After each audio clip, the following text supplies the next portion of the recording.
right, well, welcome everyone. It's lovely to see such a large crowd tonight.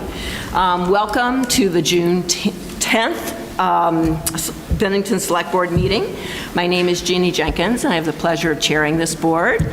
And I'll ask my fellow board members to introduce themselves, starting with Sarah. Hi, good evening. Sarah Perrin. Thanks for coming. Good evening, I'm Ed Woods. Hi, Tom Haley. Good evening, Clark Adams. Excellent. And also with us tonight, we have Town Manager Stu Hurt. We have Nancy Lively, who takes excellent minutes. Oh my gosh, who do we have? We have Jonah Spivak. It happens. We have Jonah Spivak making sure that everything on the AV works well. And we have Josh Boucher from Cat TV filming tonight's meeting live. So that's all excellent. And we will start, as we always do, with the Pledge of Allegiance. Ed, would you lead us?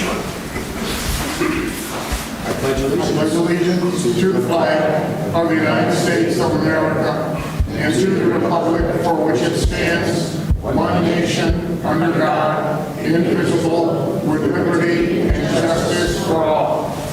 Thank you very much, Ed. And Tom, would you please read the vision statement that guides our work? Of course. Bennington is a welcoming, engaged, inclusive, resilient community where everyone, regardless of identity, shares in our vitality and benefits from an outstanding quality of life. Thank you very much. All right, for the purposes of discussion, could I have a motion to adopt the consent agenda? So moved. Second. Thank you. All right, so we have minutes of May 13th and 20th, warrants, and also licenses. Anything on the warrants? I'm sorry, yes. Anything on the minutes of May 13th? I think only Nancy. Tortoise's last name is misspelled just under the also present. Okay. Okay, it's correct elsewhere. Anything on minutes for May 20th? All right, on line 180. Instead, line 180, under membership, the last committee had 2 chairs rather than no chairs. Right. Anything on the warrants? I just wanted to note that on page 4 and 5, at the budget meeting on Saturday, we were talking about reimbursements for solar credits and hydro credits for green electricity, and we have 2 examples. The very last, on page 4, Green Mountain Power, we have a $20,000 and change, $20,858.80 reimbursement, and then we also have one on page 5 for $19,211.95. So just those will show up when we get money back for having green energy. Those will show up in our warrants. All right, and on to licenses. Anything on the licenses?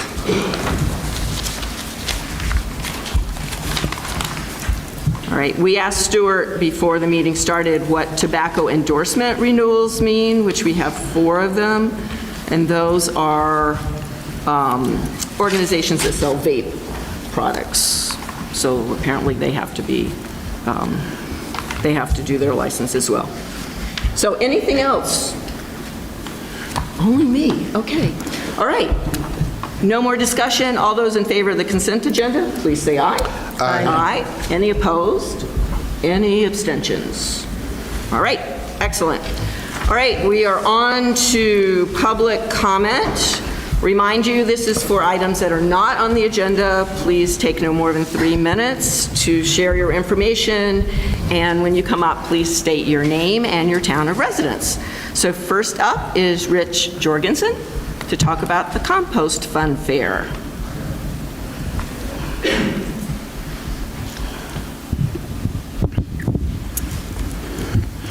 Well, good evening, everyone. My name is Rich Jorgensen, and I'm here to share with the board and the community that a Compost Fun Fair will take place this coming Saturday at the Bennington Community Garden on Bradford Street. It will be held from 10:30 to 12:30, and parking will be at the Rec Center. The fair is sponsored by the Bennington Energy Committee, the Bennington County Solid Waste Alliance, Climate Advocates Bennington, and the UVM Extension Master Gardeners and Master Composters. There will be many activities for adults and children alike on how to compost, especially food scraps. Vermont's universal recycling law calls for composting as a means for reducing greenhouse gases and to keep food waste out of landfills. There will be giveaways of composting equipment and treats for all. Also, if I may, on behalf of the Community Garden, I wish to express our many thanks to Mark Sawyer, the Assistant Director of Facilities, and the facilities staff for all of their assistance with the garden, including rototilling, regular lawn maintenance, emptying trash, and recycling barrels, and for other needs whenever asked. They're a pleasure to know and to work with. Thank you. Thank you, Rich. Next up, Maria Corrales on policies. So, for me, Please introduce yourself. Maria Corrales, resident of Bennington, Vermont. I believe knowledge has no value if decisions have already been made, especially when the average observer can see a conflict of interest. So I was asking that maybe we should finally look at transparency and policies and create stricter ones, more in accordance with other towns that have already implemented these procedures, like Montpelier or Burlington, or there are 3 other towns that have stricter policies. And the only reason is the average person in Bennington, Vermont feels like, why should I come here? Decisions have already been made. We have no say. Only a few items go to vote. So I think that we need to sincerely look at policies and procedures, because we have these upcoming issues and committees being created that need to look at these as well. If the select board chooses to only fix a couple of sentences, then it becomes apparent that you're protecting yourself, your inherent powers. We need to look at them carefully, line by line, eliminate some, keep some, and just so that we can have some equity, balance of power. That's all. Can I ask a follow-up question? Are you talking about the charter committee, or are you talking about policies? Policies. And wherever they fall, whether they fall in the manuals, or if they're in the charter, or wherever they may be within your governance, it needs to be looked at. Okay, charters, policies are not in the charter, but okay, all right, so that clarified. I'm sure you understand. Okay, that clarified, I think. Okay, let's see, Susan Plaisance for Juneteenth.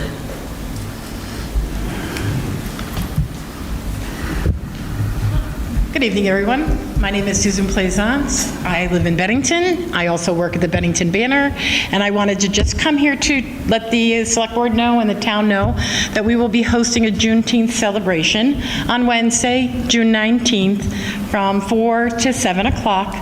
I brought a cheat sheet, but I don't think I'm going to bore you with how many community people have stepped up to help us put this on. It's a 2-part event. We have partnered with Mission City, and they're going to be doing the educational piece. We have the NAACP will be there speaking on the history of Juneteenth. Secondly, we'll have the Bennington Museum who'll be doing early slavery in early Vermont. And thirdly, we'll have Phil Holland there, who will be talking about Sip Ives and the Green Mountain Boys. We'll also be, with the help of the Bennington Cafe and AC/DC, we'll also be having a multicultural buffet inside Mission City. Outside, we're going to be doing some fun activities for the kids from United Counseling will be there with activities. We'll have live music. We'll have a DJ. We'll also have some live music. We'll have hot dogs, cotton candy giveaway. The Copsicle will be there. So it's an event for everybody. It's free. Please come down and join us. We're going to have a ball. Thank you. Thank you. Where is it, Susan?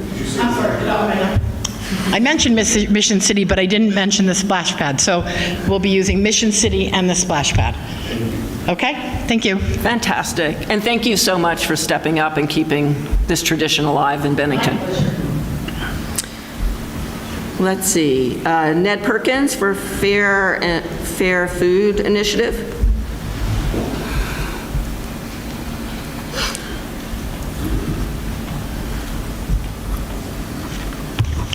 Yeah, Ned Perkins, Bennington. You know, we decided we were going to use this middle one for this, but just speak directly into Is it. that okay? Yeah. And loudly. As I'm sure you are aware, the town was awarded a $2.2 million grant in March of last year for the Bennington Fair Food Initiative.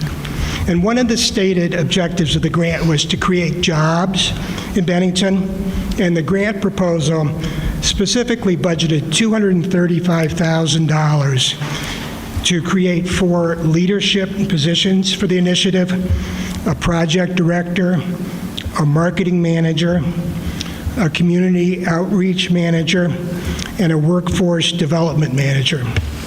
These were meant to be good-paying jobs, $50,000, $60,000, $75,000 a year. Last year, the town paid the Bennington Community Market over $775,000 in grant funds. $235,000 of that went to cover 4 invoices, which billed for these 4 particular job positions. Here they are with their job descriptions, if you're interested. I'd like to ask you, our select board, to investigate how this money has actually been spent. It was conveyed to the community market for a very specific use and not for general operating purposes. But so far, the market does not appear to have hired anyone to fill these positions.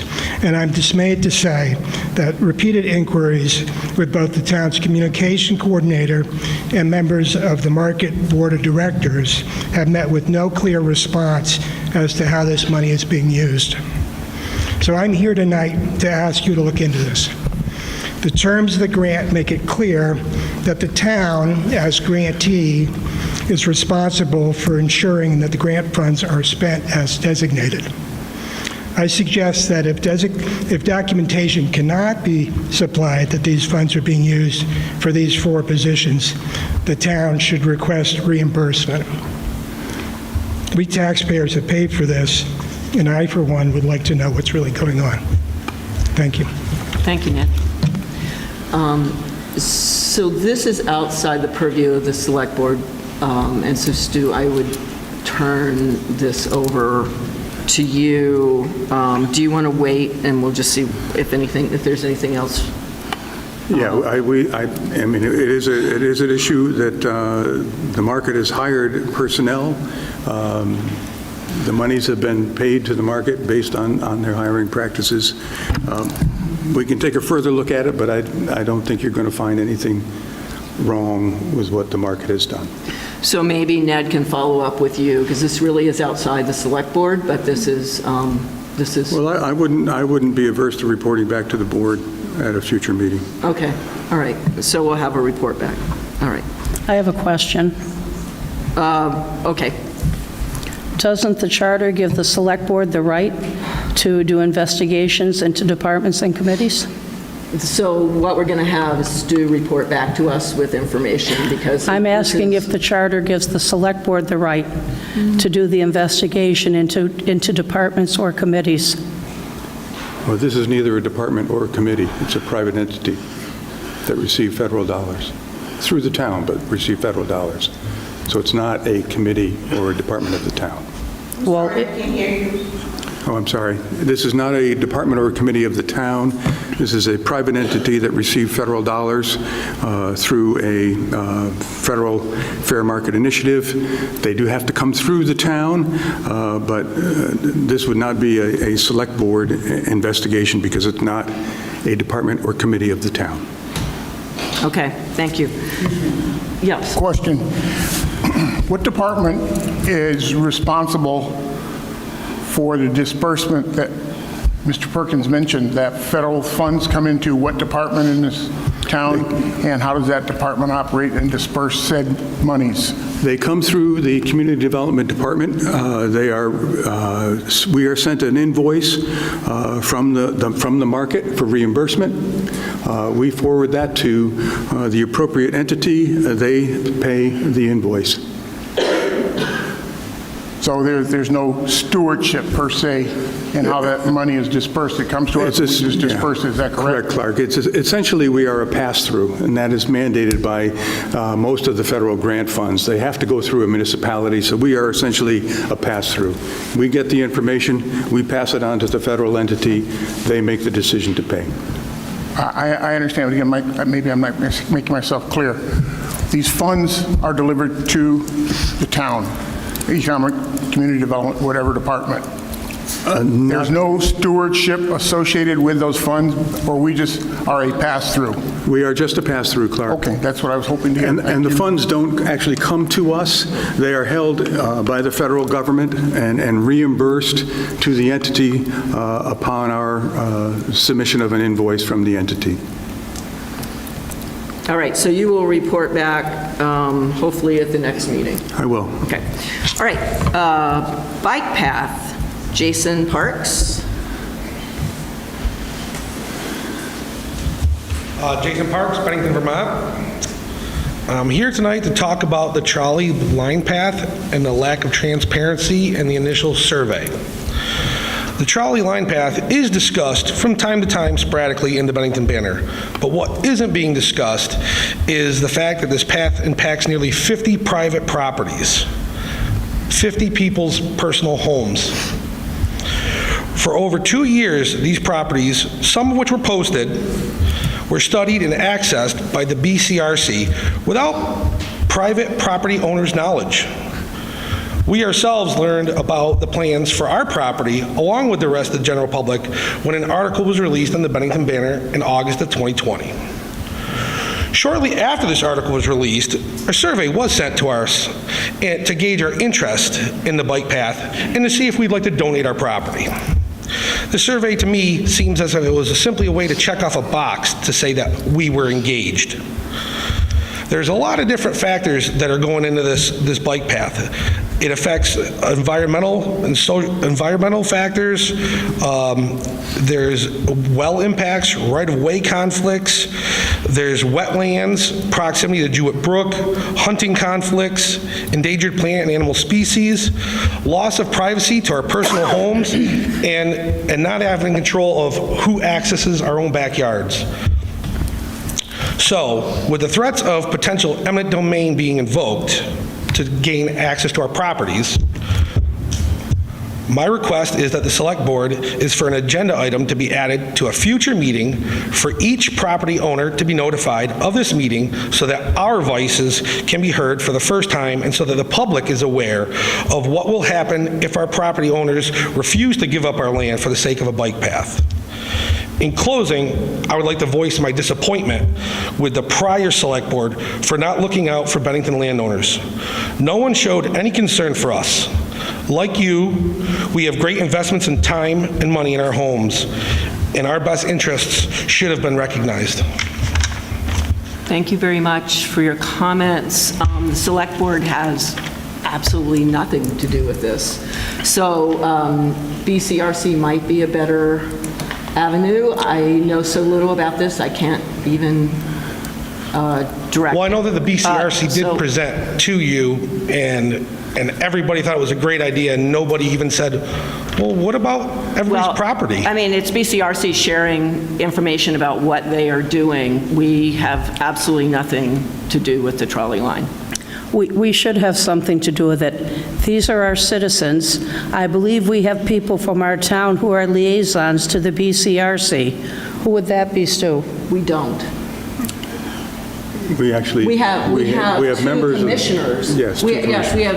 Who are yes, two we have commissioners? two appointees, but they are... Who are the appointees? The appointees are Donald Campbell and Dan Monks. Okay, well, Dan's our assistant town manager.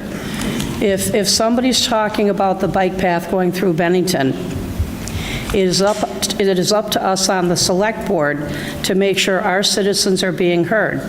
Nobody should have to worry about a bike path running through their backyard, so they're going to have to worry about strangers being able to be there day, night, whenever they want to.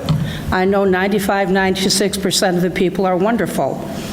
It's the 4 or 5% that I think all of us would be concerned about. And Nancy, let's... well, if Dan is involved as the assistant town manager, we need to find out exactly what he's doing. I'm assuming this is staff. Dan, do you want to speak to this? Yeah, please come to this microphone. It works better. So this was a study that was done by BCRC staff. I'm sorry, sir, I didn't get your name, but there has been absolutely no action on this board to commence any eminent domain or anything, so there's not even an inkling of a thought to take anybody's property. The only portion of the trolley line that's being considered for improvement is lands that the town already owns as part of the Morgan Street wetlands, the Greenberg Headwaters Park, and the former, well, hopefully soon to be former southern leg of the Bennington bypass right away. All of that's already owned by state and town, and there's absolutely no inclination from the staff, and as far as I know, from select board members to take anybody's land. So, sir, I don't think, I understand your concern, but there is no intention or even thought of taking anybody's land. I think that I would like to say to those folks, please don't worry, that's not something that we're intending to do. Thank you, Dan. My concern is, you say we have people on the BCRC, but at the same time I hear we have no say in the BCRC. I didn't say that. I said the trolley line has not come before the select board. It's not an issue that the town that we are working at. I interpreted comments as the BCRC is operating separately from the town/select board, which I understand. It is. It's a standalone organization. But if we have representatives appointed by this committee, I would like it made quite clear that those representatives are there to represent the interest of the people of Bennington, not any other entity. And that, in my mind, goes to any organization that we detail representatives to, that their mission, their number one mission is to be advocates for the people of Bennington's interest. Anything else, in my mind, is completely far from secondary. That's what I want to make quite clear. Thank you. I think that is, so this is public comment. So usually we don't do this level of discussion, but some of the issues just brought it up. But I would say, you guys can follow up. As Dan just explained, there is absolutely, people can say anything they want during public comment, and part of the beauty of public comment is often we can get things cleared up. And so I think that's what we just witnessed, which was really helpful. So Dan, thank you very much for sharing. And Mr. Parks, thank you very much for sharing your concern. Is there anyone else who would like to speak during public comment on an item that is not on the agenda? All right. Here, wait. Oh, were you not obvious enough? No. Hi. Come on up. Apparently not. Okay, state your name. Hi, Lori Mulhern from resident in Bennington. I just wanted to address the issue of our abilities in Bennington and the access to those that need to speak to the select board or those that need to stand to speak to the select board and things like that. I'm hoping that we have a portable microphone that could actually be brought to individuals. That one. And is it, hardwired or whatever. But I'm just, I've noticed that some of our elders and some of our less adaptable people like me, coordinated, may have issues, and I'm just hoping that also the hearing, I noticed that the microphone is pretty good tonight, but there are other times that it doesn't come across as clear, and I'm just sort of advocating for those communication devices to be accessible to those that aren't able to stand up here and speak to you. Thank you, Laura. That's helpful. And I'm sure very soon we're going to hear back on the acoustics situation, because June was the date for that to be addressed. So stay tuned, and maybe that'll come up in the manager's report. Yes. All right. Thank you all very much. And let's move on. All right, to the next agenda item, which is an update from Shires Housing. I want to invite both Kat Briers and Kate Cooper to come up, and they're going to share information with us, and then after they do that, we will take questions from the select board, and then any questions or comments from the public. And as you know, try and keep it to 15, and then we've got a little bit of time in there for questions, so you actually have to 6:45. Okay, but with questions. Okay. Thank you. Thanks, everyone. After seeing a couple of people struggle with the height of this microphone and saying that there was special arrangements, I hope this wasn't like a short microphone, because you know I was coming. I'm a little height challenged. Well, thank you. We were so happy to get the invitation tonight to provide an update on the activities of Shires Housing, who we are, what do we do in the community, how do we do what we do in the community. My name is Kat Briers. I'm the executive director at Shires Housing. I've been with Shires for a little over a year and a half, and tonight I'm joined by my colleague Kate Cooper. She is our director of housing development. I'm going to get the presentation kicked off with the basics. Who are we? What do we do? How do we do? I'm going to get a little bit into the weeds at the request of the select board wanting to understand how do we do what we do. We're an incredibly complex organization, so if you can make it through my explanation of how do we do what we do, the exciting part is when I hand the mic off to Kate Cooper, who's going to talk about some of our recent projects and things coming up. Ooh. If we can get the presentation to cooperate. Oh. All right. Did I do that, or did Jonah do that?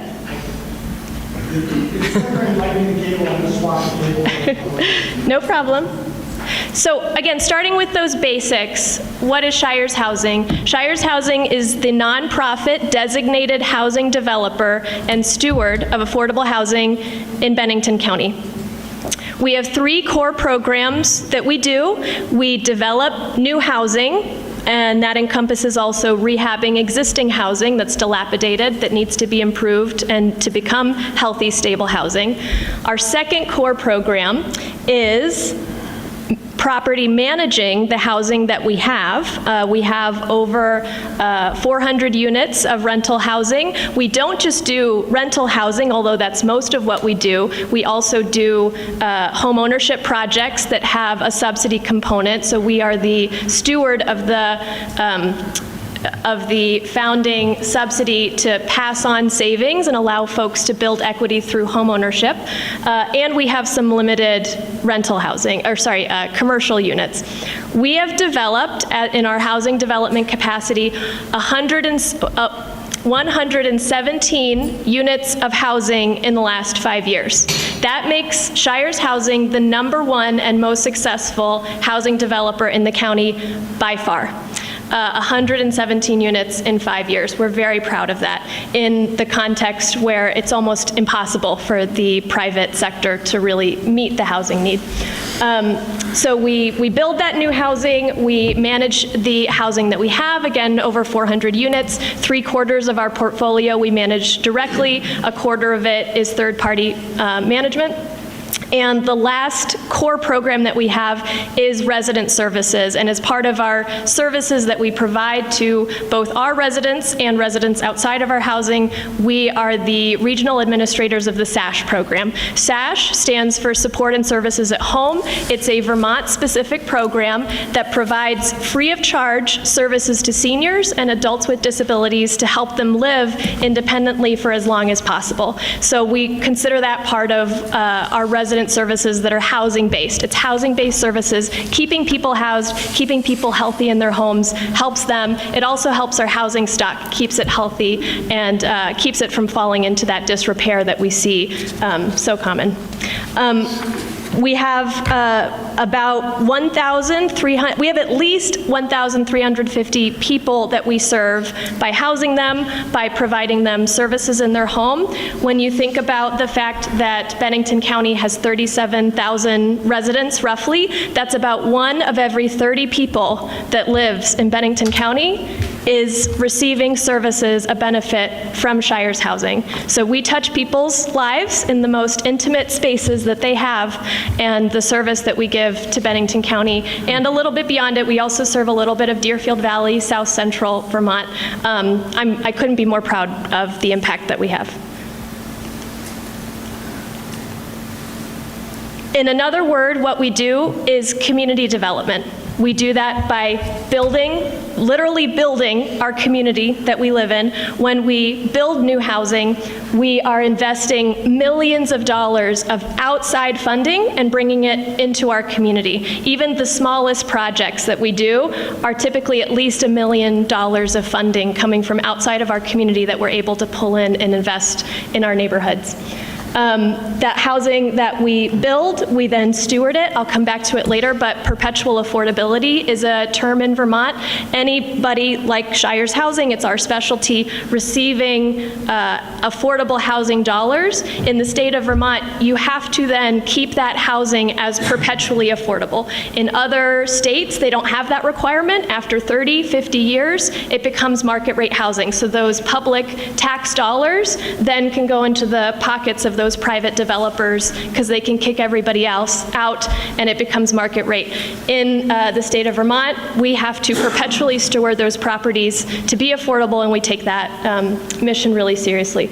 We support people, as I've been going through, to keep them living, thriving, staying in their homes, staying healthy, and then we pursue partnerships with our municipalities. The town of Bennington has been a great partner to help identify housing opportunities, to have that kind of pass-through funding go through the town. Only the town can apply for it, but it really is funding that then comes to us and helps us build the housing that we do. That comes through CDBG, VCDP grants. And we also work with other nonprofits that benefit from our real estate development and property management expertise to help them do the work that they do. Kate's going to touch on some recent successes on that front.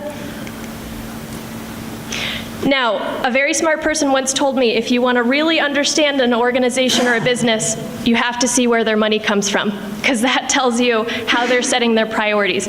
This is a hectic map of a lot of the funding that we pull together. I've placed under a house symbol kind of the biggest buckets of funding. Shires gets funding when we build new housing. We get developer fees to pay us to do that service of building housing.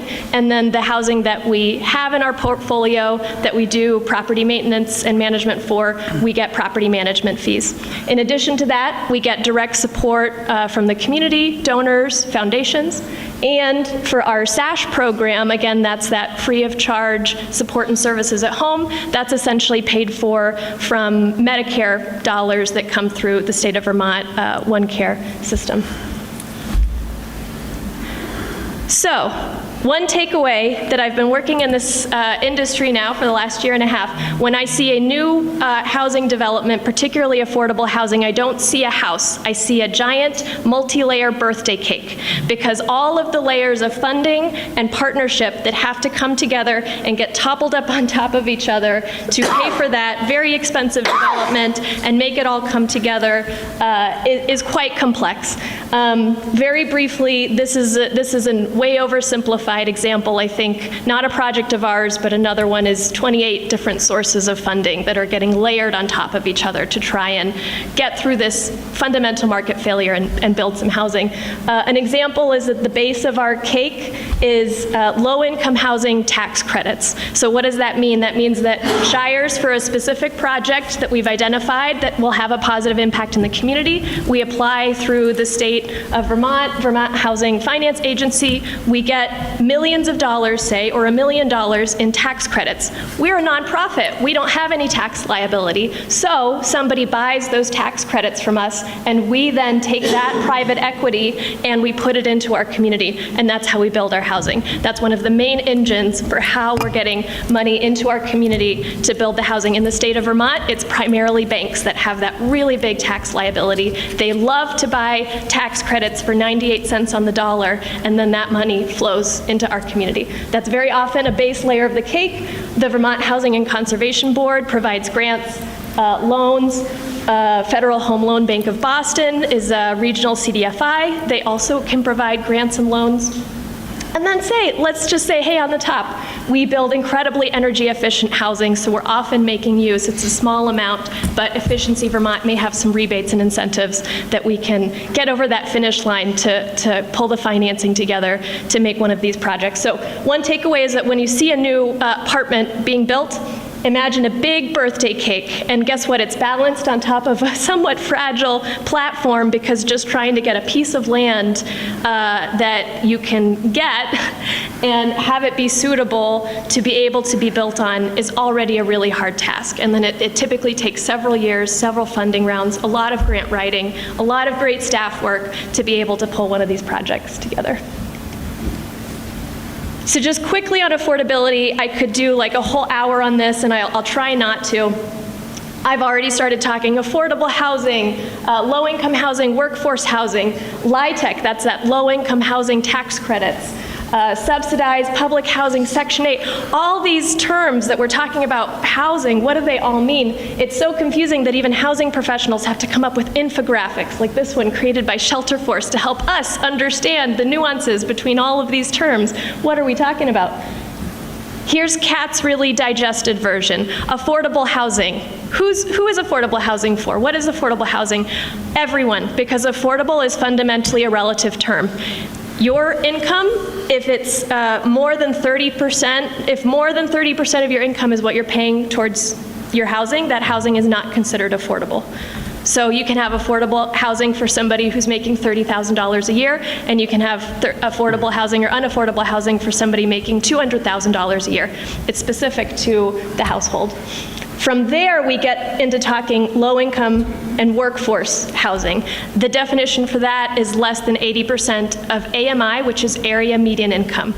In 2024, for Bennington County, for an individual, that's somebody making less than $55,850. Earlier in public comment, somebody brought up $50,000 being a well-paying job. If you're making $50,000 living in Bennington, you're considered lower income and you qualify for low-income housing. So a lot of times who we think low-income housing is serving is actually serving folks like the person making the well-paying $50,000 job in our community. For a family of 4, it's $79,750. Those numbers are updated every year. So those are the 2024 numbers, pretty fresh off the press. Low-income housing tax credits, I kind of went through that before. That's an entity like ours that specializes in low-income housing. We use those to build our housing. Then you have kind of a different sector, which is public housing. That's truly housing that's operated, funded fully by the public sector, so HUD. So that would include Vermont State Housing Authority, Bennington Housing Authority. Those are groups that are administering, say, the Section 8 voucher program.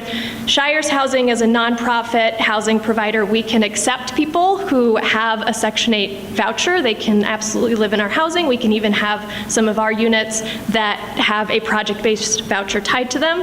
But we do not administer that program. But the housing authorities are certainly our partners in the work that we do.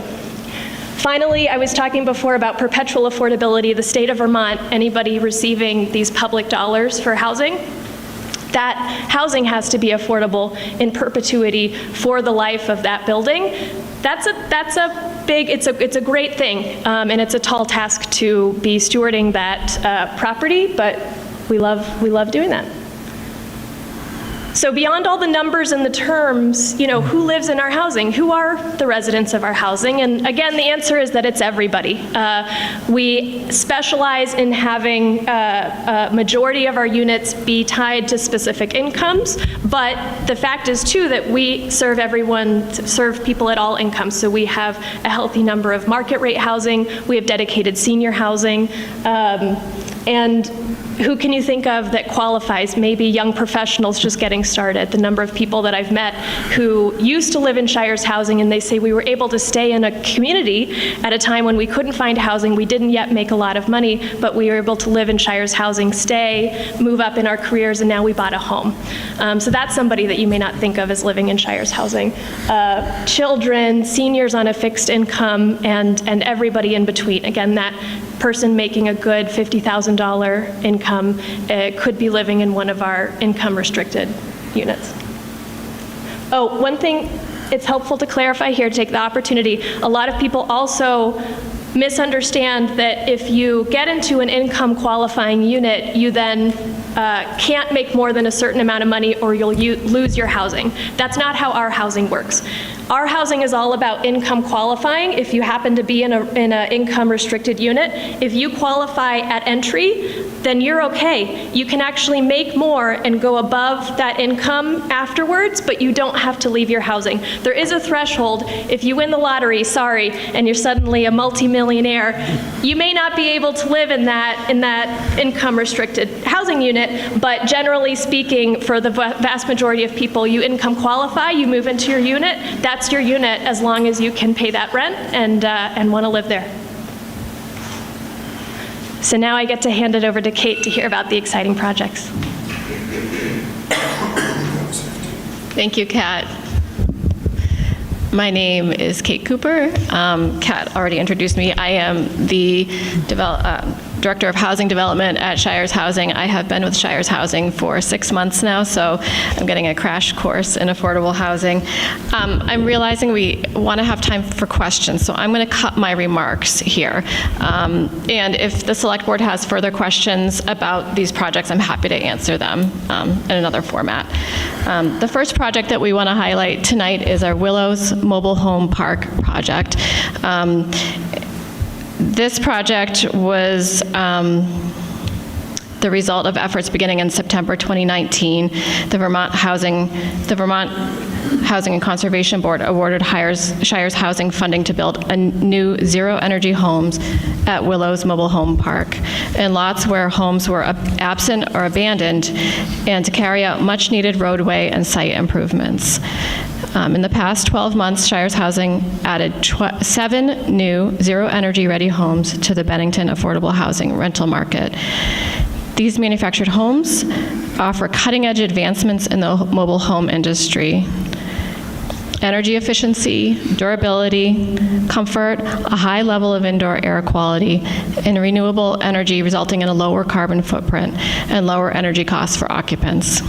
In fact, preliminary analysis shows that new zero-energy ready homes, this new standard can reduce the annual energy burden for manufactured home residents by more than half compared with the new baseline HUD standard, and even more so when compared with energy usage in older mobile homes. So the benefit to the residents is really impactful. So construction, I'm gonna cut a few things out here, but I'll let you know that construction was completed on these mobile homes in March of this year. All units are now occupied. They're beautiful inside. This project, in summary, was supported by $1.5 million from BHCB, $230,000 from the Agency of Natural Resources. These are round numbers. $100,000 in energy incentives and some additional funding from VHFA for a total construction budget of $1.7 million. This is the Squire Recovery House. This project was conceived of as a home for women in recovery in 2021 in coordination with Mission City Church and the Vermont Foundation of Recovery, or V4. Currently, there are no recovery residences in Bennington County, with the nearest being in Brattleboro or Rutland, so this project serves a critical community need. Located at 185 North Street in downtown Bennington, this rehab recovery house is close to employment opportunities, schools, and services. In 2023, in July, Shires closed on funding to begin construction. This recovery house will provide 3 units of recovery housing with 6 bedrooms serving up to 9 women and women with dependent children transitioning to permanent housing. During the residency, with support from V4, women will build tools and resources for long-term substance use disorder recovery. The architect on this project is Goldstone Architecture of Bennington, Vermont, and the construction manager is Naylor and Breen of Brandon, Vermont. Interior construction is expected to be complete by mid-July of this year, and exterior painting by early August. We're excited to host a celebration and ribbon cutting on June 20th. This, I won't go through the whole layer cake here for the purposes of time, but this had a total construction budget of $1.4 million. It's absolutely spectacular inside, and we're just so proud of this work.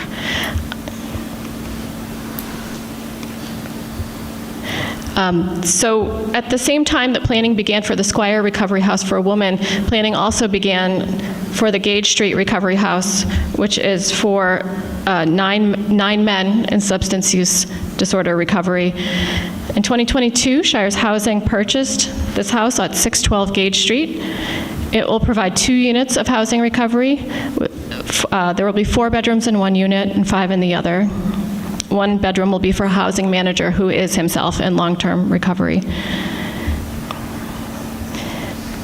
The scope of work will primarily focus on accessibility, reconfiguration to fit program needs, and energy efficiency.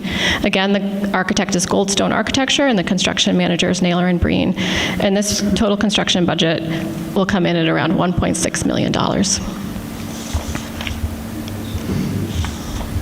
Next, this is Arlington Village Center, and this is in Arlington, Vermont. It's not in Bennington. But this is a key project that we're beginning work on right now. We've been doing pre-development work for a couple of years, but we're really kicking this off again with, have entered into agreement to be co-developers with Evernorth. As a result of this project, 1 commercial unit and this campus of 29 residential and 2 commercial units will be converted into a residential unit. The goals for this project include preserving 29 existing historic and affordable housing units in a rural setting, extending the useful life of these properties by addressing key health and safety and code concerns on site, incorporating energy efficiency into the building, providing safe, decent, and affordable housing for extremely low-income households, low-income households, families with children, the elderly, and members of a rural population, and increasing affordability in Arlington. The pre-development phase is expected to continue through winter as Shires prepares applications for tax credit and grant funding to round out the funding package. And last but not least, we have the Putnam Block Phase 3. In partnership, again, with Evernorth, Shires Housing is in the early pre-development stages of planning new affordable housing units at the Putnam Block as part of the Phase 3 stage of the downtown redevelopment.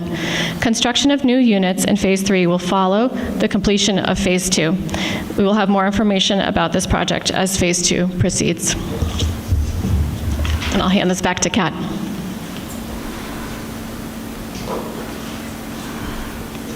I apologize that we're so over time. Just to emphasize again, Shires does a full suite of new construction, rehab, home ownership projects. We're the #1 developer in Bennington County. It's really a testament to the fact just how hard it is to do housing development these days. Anybody building housing today is an absolute housing champion. We need housing for all income levels, all types of housing. We have the type of housing that we do. We couldn't be more proud of what we do and the partnerships that we have with others. And we'll leave it at that. Those are our emails, and I think you guys maybe want to take some questions. Thank you, thank you. You had a lot of territory to cover. So we'll start with Select Board. Any questions for Kat on the Select Board? So we're going to start with Select Board, and then we will move to public. Okay. No, so we're going to start with Select Board, and then I'll call on you once we finish with Select Board questions, okay? Okay. So go ahead, Clark. Hi, good evening. I want to say thank you for all you do. Have a couple of questions.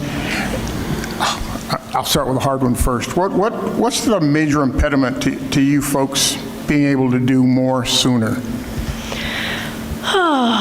And is there anything we on the Select Board can do to lessen that? Why is there a housing crisis? I mean, the reason that it's hard to build housing is manifold. Construction prices, land prices, absolutely regulation, permitting processes. One reason, that's why one of the images that it sounds funny, but actually to keep in your mind is that birthday cake. It also takes a really long time. It's very labor intensive to assemble all of the funding to build these projects. And those cycles of competitive funding happen on either annual or biannual timescales. And so if you have a project, we have to pick one, generally speaking, that we want to build 3 years from now. And we have to go through a series of funding applications to do that. It's also hard to find developable land, find it that's affordable, find the workforce and contractors to then build it. There's pretty much nothing easy about this business, but it makes it really special when you can build something. So with this perpetual affordability you have in there, how is that impacting the idea of you possibly even working in conjunction with, private commercial developers to make housing more available? Is that something you folks have considered, or is it out of the realm of how you operate? So a perpetual affordability is really tied to any of the state dollars that the state of Vermont is administering, and increasingly some of those state dollars are going to some private developers, and but the core ones that we use are definitely cold and hard perpetual affordability. So we are doing that, ways that the private sector involved, obviously in building the housing that we do. That funding, all that funding we're talking about is flowing directly into our communities, into the economy, to pay the private sector in terms of housing. Some more private housing developers are jumping into that game, and there's private property managers that Shires, for example, didn't have, and that just in the last 2 years we brought on private property management. So that's big picture private sector and how they're getting involved. Okay, thank you again for all you do. Thanks. Any other questions? Yeah, I have a couple. I have some questions. Tom. You mentioned the SASH program a couple times. Could you talk a little bit more about what kind of services might be available to folks and how they would access them if they are in need of them? Yeah, absolutely. So the SASH program in Bennington County and a little bit into the Deerfield Valley, we serve over 450 participants. They're broken out by panels. Often they're site-specific, but we were actually the first area of the state to pilot doing it in a decentralized way, so our staff can actually go out and serve people in their homes, living in their own homes independently. The services that we provide is that if you are a participant in one of our panels, you have a SASH coordinator who's a 40 an hour a week person dedicated to checking in with you. You have a wellness plan that you develop. Anything that comes up, you can both use or not use the program as much as you want. So we have some participants that call in once a year just to check in. They like knowing that somebody knows them and is checking in, especially if you're a senior and you don't have kids living nearby. There's also a 10-hour a week wellness nurse who in our case is an RN, a licensed RN, who checks in and is available to basically do preventative health care, so screenings, that kind of thing. And then a lot of what our SASH coordinators are doing is linking people up to services. There's a limit on what we can do, but we're really kind of that missing family member to help folks get the help that they need, and maybe that they're not independently able to navigate. So they would contact you? Oh, they would contact, yep. I think right now we're getting at the point that we're almost full on our SASH panels, but anybody interested absolutely should get in touch, because people kind of get in and out of the system. So get in touch with Shires Housing and we can see if you would be eligible to be a participant. And my other question was about the AMI. What is the area So it's by in the county. AMI, okay. So the numbers I was showing is literally geographically Bennington County, Vermont. Okay. And those numbers are, again, updated annually, so I think the numbers just came out in late April or early May. Super. Nancy? You said you have about 400 apartments in the town of Bennington. In Bennington County. And in the town of Bennington alone, how many do you have? Ooh, I can't off the top of my head say the number, but the majority are in Bennington. And are you going to be doing more focus on other towns? Oh, yes, we're actively trying to develop in all towns. You could see our next big pipeline project is in Arlington. And when it comes to parking at your facilities, do you have to follow the federal guidelines, or do you follow the local zoning bylaws? Both. Basically, any regulation that could apply to us absolutely applies. Okay, because there are no more parking requirements in Bennington, would you then have to go by the federal ones? I believe so, but then it becomes funding specific. But if there is a regulation in place, then yes, absolutely, we have to follow it. And are you allowed to negotiate with the owners of solar fields in Bennington and anybody doing the water energy type programs? Negotiate with them how? As far as getting power for your projects?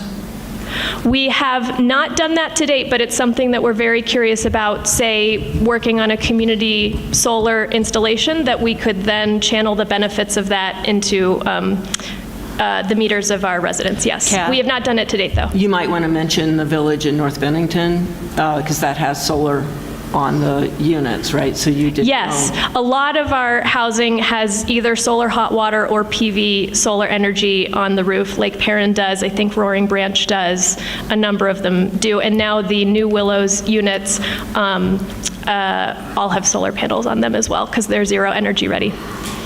And is everyone in Shires housing, do they only have to pay up to 30% of their income or benefits each year? Or does that change if it's workforce housing? We set the rents of our housing based on what the allowable rent is for the size of the unit. So again, we income qualify people to live in our units, but their income doesn't specifically dictate what they pay in rent.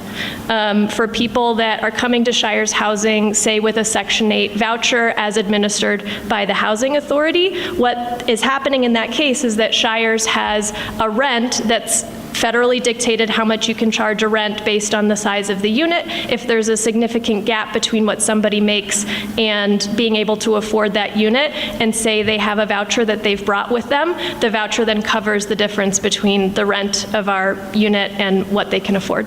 But we do not administer that directly. And is Shires able to control cost as far as renovations?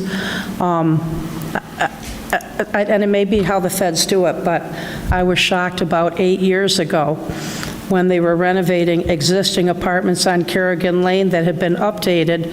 They were spending, so they said, $210,000 to renovate each apartment. Do you have any control to cut back on that amount, or? This gets a little bit further into how we do what we do, but I'm going to try to say that the short answer of how a nonprofit affordable housing developer does our housing is that we do a high upfront investment in the housing to make it as high quality as possible, basically so that we can charge the affordable rates that are typically below market rate, and that is sustainable, and we don't have a lot of upfront debt or ongoing maintenance costs, that having that lower initial investment would basically be setting you up to have a lot of ongoing maintenance because you didn't set up the unit to be top quality from the start. So when we build a unit, there is a high upfront investment, but the idea is that that investment then lasts for 20 years, and we can charge those affordable rents without additional ongoing subsidy at the affordable rates. Does that make sense? So that kind of explains why it's hard to do more housing, because you have to put so much money into each unit at the beginning? That's one way to put it, and then I would say too that, we're paying market rate for materials. So really, why are things expensive? It's because materials and labor and high efficiency, high quality is expensive. And what we do is high efficiency, high quality housing. And do you know roughly what it's costing you right now to create an apartment, a one-bedroom apartment? That's hard to say on average because the projects that we do are so different. I think at at Arlington, it's one of the lower, and it's 280 something per square foot. Yep. So that's us doing a rehab as affordably as we possibly can is $280 a square foot. And do you know what okay, I'll check and see. I think that's just the concern. It seems when you look at federal housing, it's so expensive to create an apartment, and I'm thinking we could probably create 4 or 5 if there was a way to have the system work better. Mm-hmm. And usually what I say to that, and it was the point I was trying to make at the end, Shires Housing does what we do really well in the specific way that we do it. We have this one model that's been carved out in the whole landscape of how do you deliver housing for all levels. This model was created in the 80s. Frankly, when HUD was defunded by like 50%, we came up with this tax credit model for housing, and the logic is that you do a really sizable upfront investment for really high quality, really energy efficiency housing so that you don't then have to put money into it afterwards for about 20 years. This is one way to deliver affordable housing. There's a lot of other ways. There's private developers developing housing, there's true public housing and Section 8. We do what we do, and it's one really important part of the solution. And please come in sooner rather than later to talk about what you want to do at the Putnam Block, because I think a lot of people really want to get information. We can absolutely do that. We love to be invited. Okay, thank you. Great. Sarah, any questions? Thank you. Thank you for coming. It's nice to see you. Good to see you, Sarah. Ed? Okay. Anyone in the public? Please. And so state your name and town of residence and speak directly into that microphone. Please. Okay. My name is Norma Hochschild, and I'm from Bennington, and I live at Corby Apartments. And it's very commendable what you're doing with the community and, providing all this housing for everybody. But what do you do when it comes to maintaining every building? How do you come up with the monies to do that? And what is your plan? Because we have a lot of issues at Corby, which you're aware of. I'm aware, yes. And we would like to know when all of these issues are going to be taken care of. Mm-hmm. It's an old building, it's a historical building, and I'm sure the people in Bennington would love to see it kept up very nicely. Yeah. As well as we would. Absolutely. So is there some way that we can get an answer on that when? Corby, thank you for coming to the microphone.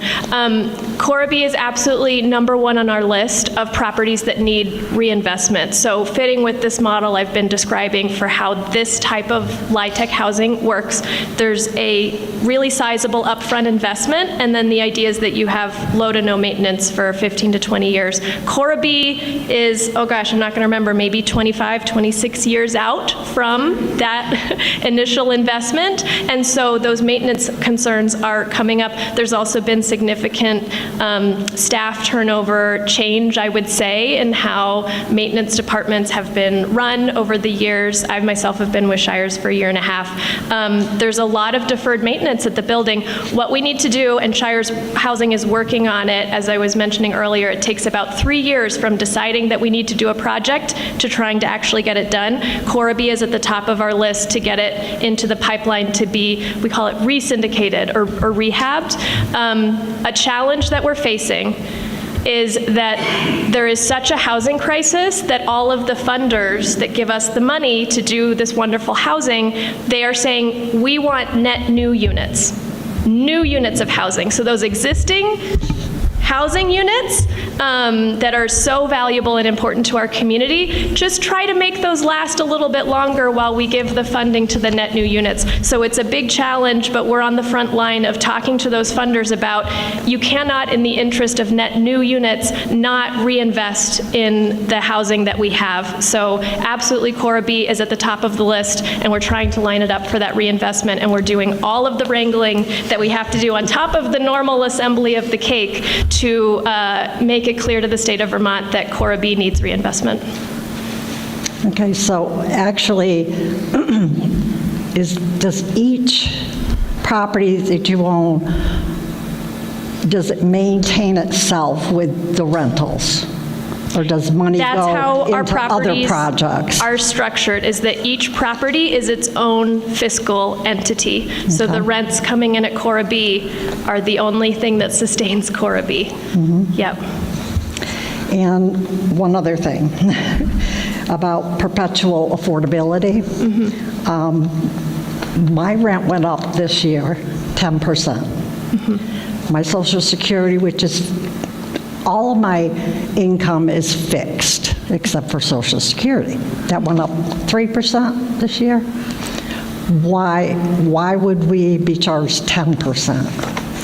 Because, and I can't remember what the specifics are at Cora B, but across the portfolio for varying at different properties for the last 3 to 5 years before I started at Shires, there had been no rent increases. And as people appreciate, there is inflation, especially through the COVID years, the height of the COVID years.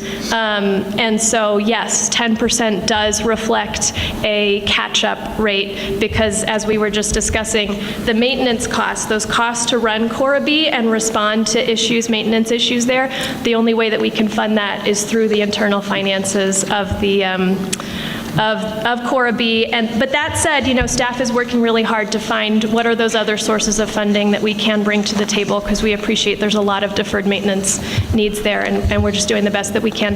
That said, too, our staff do work with everyone one-on-one after sending out rent increase notices. If you have concerns, call our staff, talk to our staff, because there are resources that are available that are often harder to navigate than we want them to be, but support can be brought to the table, and our staff are specialized in working with folks to navigate all that. Okay, so the elevator issue is being addressed, I hope. We're working on it. Yes, I think recently we found 2 new potential sources of funding. Yeah, we've had some incidents recently that really shouldn't have happened. People, like on Memorial Day weekend, the elevator was down the whole weekend, 4 days. And we have residents that live in the upper levels that are handicapped and cannot even leave their apartment if there's no elevator. Yeah. Because they have to use walkers and whatever. And, they're like prisoners in their apartment.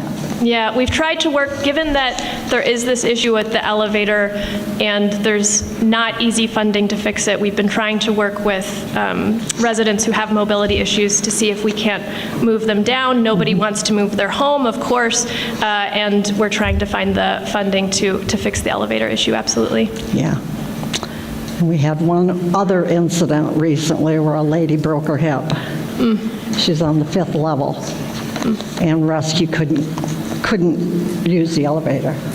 They had to carry her, they had to bring in an extra rescue to carry her down the stairs on a board, which was scary.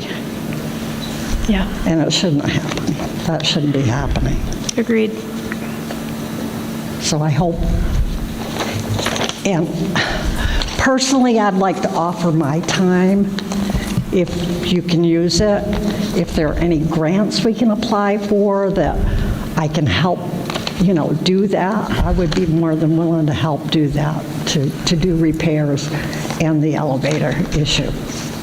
Absolutely. Well, we do have 2 grants that we're working on. You get usually 3/4 through something, and then you find in the fine print that you can't use it for what you were hoping for. But we have 2 new that we've just identified in the last month that we're hoping will come through for some elevator repairs. And again, Cora B is at the top of the list for that comprehensive resyndication reinvestment, because that's really the way to address the deferred maintenance and the age of the building. Okay, but I offer my assistance if you need it. Noted, thank you. Yeah, I've got time. Great, thank you. Thank you. That's very generous. Thank you. Anyone else? Yes, please. Hi, my name's Tammy Agastio, and I too live at Corby. And my initial thoughts when I came here tonight was I wanted to say that it's a beautiful historic building that I know the entire community is proud of, and it's on the National Register of Historic Buildings. And but basically what I heard tonight after hearing the presentation was what I knew before I came, and that is that I hear a lot of, we're working on it, it's going to happen, your rent went up so that you can pay for it, and obviously it's going to keep going up every year. You're outpricing, you're outsourcing the elderly. That is a building for elderly, and it's a building composed of people who do not have much income. I myself live on Social Security. I pay 50% of my Social Security in rent, and I will now pay $90 more. People are going to leave because they can't live there. Mm-hmm. So I'm really, I'm angry. I can't help but be angry. There are people who can't breathe there. They can't go up and down those stairs. There are people who are crippled. They can't go up and down. I don't know if you understand what your clientele in the elderly field is. I didn't myself until I became elderly. I know what it feels like to carry up jugs and bags of food when the elevator doesn't work, or to take my trash down that's heavy because there's no elevator, or I'll wait until the elevator's working and then rush to take my garbage out. I don't want to live like that. I didn't live like that before I moved here.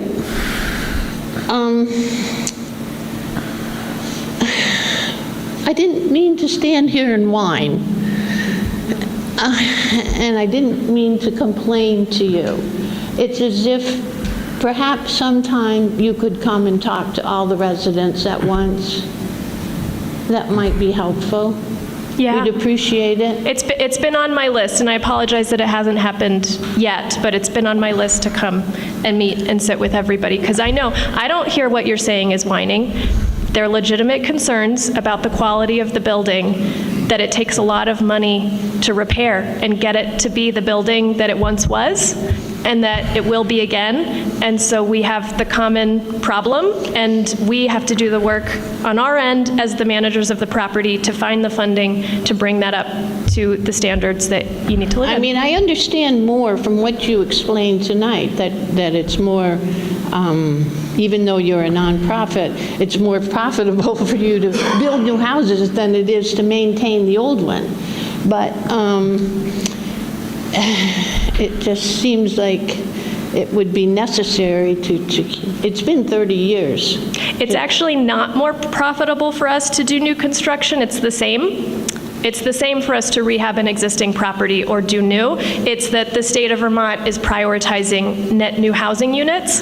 And so when we go to them and say that we want to do one of those rehabs, they say, no, no, no, come back to us with a new construction. So we are trying to navigate that to make it possible to do the reinvestment that's so needed. Perhaps we should talk to the state government. We should, absolutely, because that's what the funding agencies are saying, is that they're responding to the legislature's push for net new housing units. Absolutely. Thank you. Sounds like some Sounds support. like a road trip in the future. Yes. Yeah. Yes. It's good. Anyone else? Yes? I have a question now. Yes, please state your name and town. Hi, my name's Tony Bolio. So you just explained that every one of your properties is its own private entity, okay? Most of them, that's a little bit of a generalization, most of our Corby properties Whitney. are Corby limited Whitney, for partnerships, example. for-profit entities that are independent entities from Shires Housing, yes. Okay, so should I believe that Corby Whitney, all the rents from Corby Whitney, do not support the property themselves? Is that what you're saying? The rents... They don't support the maintenance, the upkeep, the utilities, taxes? The rents in the building are what sustain it financially, and then a portion of the rents pays Shires Housing as the property manager, because somebody has to be the property manager. We're the property manager for 3/4 of our portfolio. That includes Cora B. So we, for that fee, provide maintenance services. Okay, so with you taking that fee, I just want to understand this, there's not enough funding left to properly maintain the property. You have to get outside funding to maintain this property. Correct? No, we get money from the property. But you don't have enough to maintain it. You just said you were looking for a grant for an elevator and for other upkeep, so the property does not maintain itself with paying Shires Housing. Being 30 years into a LIHTC structured project, correct. The affordable rents have trouble, and in the case of Cora B, do not pay all of the operating costs for the building. Okay. Yep. All right, I just wanted to clarify that. Yep. In my own mind. Yep. Thank you. Yep. Any other questions? They're good questions. It's a complex beast, like I said. I can leave you with questions now. You can get back to me, and I'll provide my email. Sure. Introduce yourself again, please. My name's Lori Mulhern, resident of Bennington. And speak Don't know directly me to by the now. mic. You should all know me by now. That's okay. Only kidding. I was just very concerned about what these lovely women have just stated. The safety and putting residents at risk of harm due to a structural problem in a building is very concerning.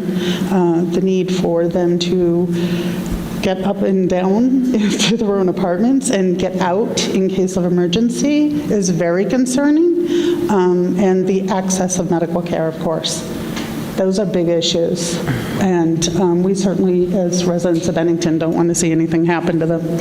So please make it a priority. I did have just a quick couple of questions regarding a couple of things. SASH services, can you just confirm they're only available for Medicare recipients, correct? No, I don't think that is the case. I think there's more flexibility than that. And if you live in a building where other people receive SASH, we actually have our programming and services open to everybody living in that building. Okay, I'll look at that. The transportation needs of the folks that are at the group homes, how are those being addressed? Because placing, of course, people in facilities and them not having transportation is a big concern. Lori, if you could speak, if you could face this way and speak, because it's really hard for us. I'm sorry, I just asked about transportation needs of those living in the group homes, the one on Gage Street and Squire. I was just wondering how those were being addressed, because I know that placing people in homes and then getting trapped there without transportation being met is difficult. So you just did a really good summary of why the housing that we do is driven to be downtown, and it's because it is driven to be in areas that are walkable, that people can walk if possible, and if not, that they're in as close as possible proximity to public transportation. Also, especially when you talk about our senior residents, we have a couple of sites that are dedicated senior housing. A lot of residents are relying on family members to help move them around. So again, those sites being really centrally located helps facilitate that access. Okay, but that doesn't guarantee them transportation services then, correct? I mean... We provide rental housing, so we don't have anything that we guarantee transportation services. We're just rental housing. Right. And do you spend the same sizable upfront costs for quality materials and units for low-income housing? We bid our projects out to the market, and we get market pricing for all the work that we do. So Does that answer my question, that you do put forth the same sizable upfront costs? What I'm hearing, the question... Kate, you have to come up because Cat TV can't hear you. What I'm hearing, maybe what I'm hearing you're asking is that we do low-income housing development and then maybe another type. Is that what you're... Well, it was noted that a sizable upfront expenditure was required to develop housing. And I was wondering if that was under affordable rental agreements. And I was wondering if, compared to market value. So I was wondering if the same sizable upfront cost was also spent on low-income housing rehab and development. So all of our housing is mixed income housing, so we don't have any housing that's just low income housing or market rate housing. When we develop housing, it's all integrated, so there's no division in that material cost or investment. Oh, well, I thought that's why there's senior housing and there's 30% income-based housing and things like that. We do have some units and buildings that are set aside for seniors. Otherwise, our housing is within it, diverse, specific units are set aside to be for somebody making 30% of area median income or market rate or 100% median income, but it's all mixed. It's not segregated. And the same sizable investment is made in advance. Gotcha. And the funding resources when working with other agencies, have you explored that? Because I know that ARPA funds are available for rehab of facilities that also where recipients receive mental health services. So I'm just wondering if you've ever discussed any other options with other local agencies or state agencies. You're talking specifically about recovery residences? Well, not necessarily, no. We make any dollar available under the sun, we make use of. So Department of Health, Agency of Natural Resources, we make use of pretty much any of them. So I believe the answer to your question is yes. So do you know if you actually access anything from the Department of Mental Health? The Department of Health, yes. No, Department of Mental Health, I'm sorry. I don't know about the Department of Mental Health, but the Department of Health, yes. Okay, thank you. Yes, Sam.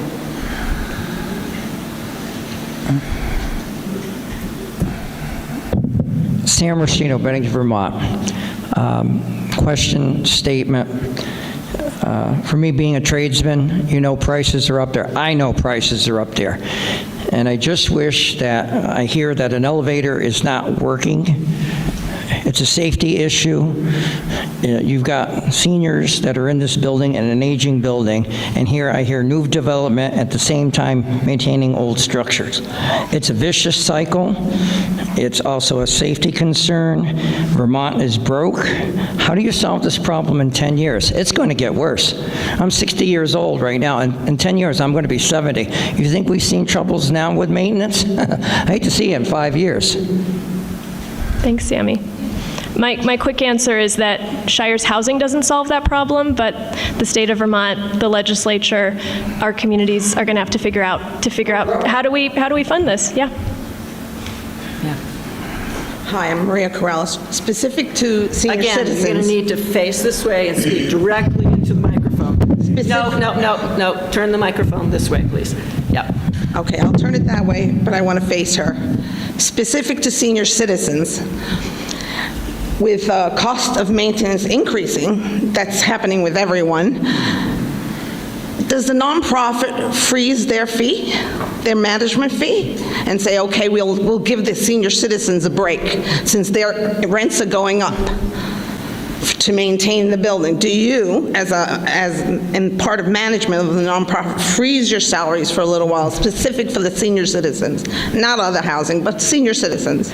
No, we don't do that because we have to pay market rate wages to keep really good staff to be able to attend to those maintenance calls. And I'm really proud of, we actually have a full new maintenance crew just since the end of October, and it's really important to pay those people fair wages so that they do stay, they get to know these buildings, they know them in and out. When they get a call, they respond to an elevator call at all hours of the morning and night. We really need them to do that work, and then we need to look to those structural solutions, outside funding, to help pay for that maintenance that has to be done. Okay, I'm still not understanding. Maintenance workers, I understand, it's part of the infrastructure maintenance, so you have to increase it for the maintenance. I'm saying management within the nonprofit. That, really, when I'm talking about the folks doing maintenance, that's who we're paying with those fees. Thank you. You're welcome. Okay. I'm going to thank you. We've gone on for a very long time. Thank you guys for I have a the question, opportunity. Jeannie. I appreciate it. I've got a question. Okay, one more question, and then we have. I realize you haven't been with Shires very long, but I'm having real problems sitting here listening to people from Corby. I think that was one of the first projects that RAC did when they came to Bennington, and to hear that it hasn't been maintained, and I have to wonder how long this is going on. Do you have other properties in Bennington that aren't up to where they should be? And now I'm hearing each is individual, so you may have money at another property that you can't use even though you need the money there? Yep. Well, maybe we need to let the legislature know before they have you jump into new housing that we need to get the housing up to where it should be for the people who are living there and paying for it. I believe that if I could ask you guys something, yeah, I would say that the need to reinvest in existing housing is really important, and the legislature absolutely needs to hear that. Do you have other properties in Bennington that need work too? Well, they all need work. Corby is at the top of the list. I can't even tell you who's next on the list after Corby. It's Corby all the way. But don't you get money every 20 years to renovate the properties? No, we have to compete for that money. We have to do the whole layer cake process. And right now, the legislature is saying, please do not bring to our state funding agencies rehabs. Please only bring new construction. So it does sound like a road trip. Next Road trip, legislative session. calls, write letters. Yeah. Let us know. Yes. We'll join you. We certainly will. Thank you. Thank you. All right, I'm going to thank you for giving us your time. I think we all understand much better.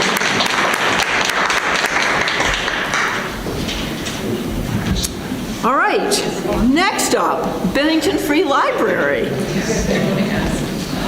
All right, so we have Lyndon Donegan, Joanna Fredrickson, With respect to your Carson. Hi. With respect to your time, would you like to move us to another meeting? You have a lot to do still. No, I mean, we you're can do here, it quickly. Stevie. Okay. No, go for it. Go quickly. And you can use this. that one? Yeah, it's fine. Go quickly. You just have to be, that one's finickier in terms of the microphone, so just speak directly into the microphone, This okay? is better. Oh, more goodies. Thank you. Okay. I'm Linda Donegan. I'm one of the youth services librarians at Bennington Free Library. Linda, and speak directly into the microphone, speak please. directly.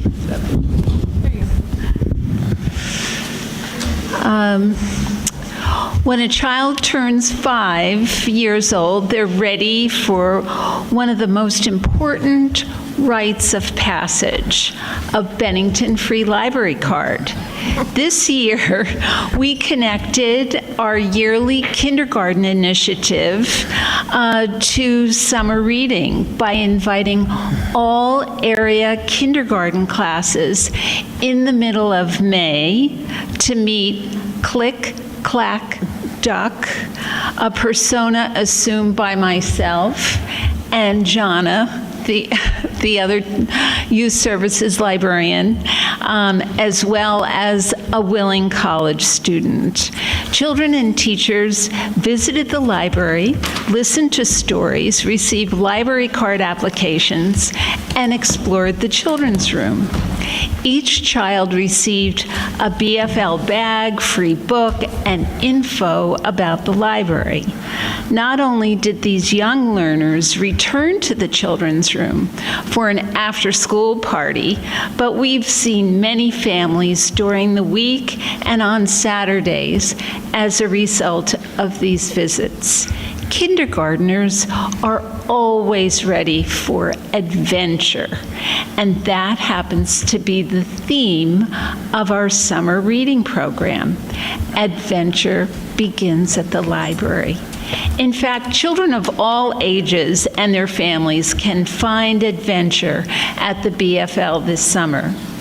These adventures include gardening, farm-to-table cooking, baby and toddler fun, yoga, art, music, chess, STEAM, camping-themed discovery centers, and a humanities camp for middle schoolers.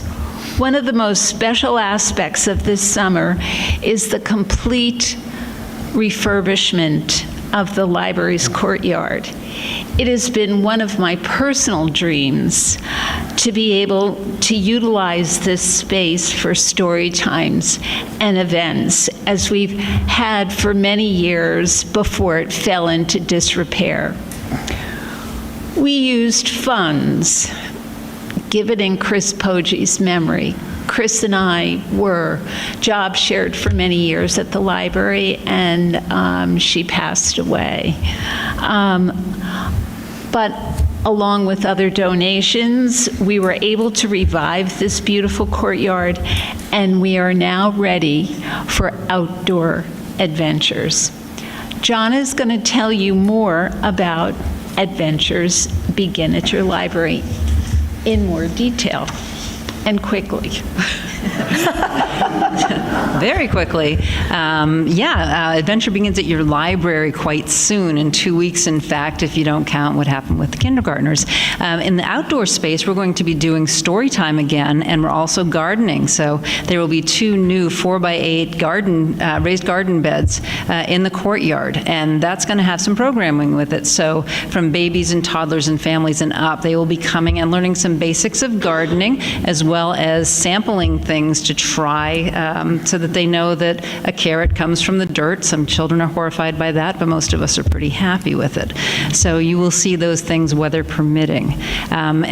We also have, as Linda said, some garden to table or farm to table. We're going to have 3 local food people come in and prepare basic garden-based things that can be made at home quite simply. So that's what we're looking at for family. In conjunction with all of this, we have giveaway bags that are going to have, which are themed. It's called Growing Gardeners, because we're not really just growing plants, we're growing children to become gardeners. And especially with food insecurity being what it is, being able to grow your own food is ecologically and economically a great thing to do. So these garden bags for babies and toddlers have a couple of garden tools in them, a watering can, they will have seeds and directions on how to use them, and obviously a book dealing with gardening. So it will not only foster the love of being outside and gardening and the love of reading, but also foster family time together and doing those things. And that is what our summer program looks like, and it will be done in the new courtyard. And now I'm going to turn it over to Carson, who's going to talk about programming for big people. Thanks, Jana. Yes, my name is Carson Keisinger. I am the Reference and Adult Services Librarian at the Bennington Free Library. Big people get to have fun too. You're all captive audience because you're adults. Very quickly, I try to keep it loose because you have many other things to do in the summer, but we are going to do one thing each month, starting with a women's self-defense class Saturday, June 22nd. Space is limited, so pre-register if you're interested. All the information is on the website. We're going to have a reading party suggested by one of our community members to sit and read together. It's just something people might enjoy. We'll find out. Maybe it'll pick up and we'll do it every month. You never know. Lastly, in August 29th, a little bit of another community book share where people talk about what they've read this summer. If you don't have time to come to the library and do these things, we kind of just do a do as you will, stop in. We have some activities you can complete, book reviews, and you can win some gift certificates to great local stores. Questions? Thanks for listening. Any questions from, that was a very good and quick summary, and yes. And I'm so excited about the gardening. We'll see what happens here. It's wonderful that courtyard is restored. Any questions from the board? No? Thank you for listening to us. Questions from the audience? Thanks for come in and give us suggestions anytime. No? We love ideas. Oh, we have Alberta. Yes. Come on. You have to go to the microphone, dear. Alberta. You have to go to the and you have to say your name. I'm Alberta Galusha, and I frequent the library for tech help.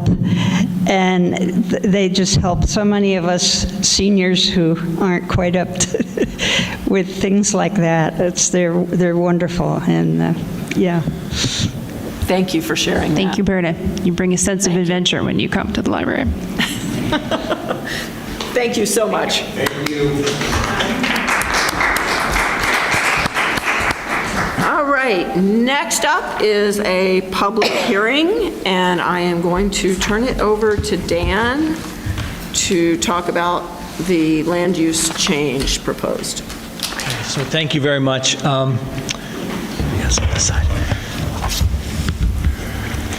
So this is the first of two required public hearings regarding the rezoning request that the Planning Commission has considered and is forwarded on to the Select Board and recommended approval of. This is a very, very simple, probably the simplest rezoning request we've ever had, and it is essentially the rezoning of 7 acres off of Bowen Road, adjacent to the Mountain View mobile home park, and it's just east of the Bowen Road and Vermont Container properties. Mr. Bolio owns these properties and has requested that they be changed from industrial to village residential, and the sole purpose of that is to allow for residential housing development. I'm going to just switch to one other map to show you what we're going to be doing as far as if you guys approve this. Essentially, one very small section right here will change from industrial zoning to village residential zoning.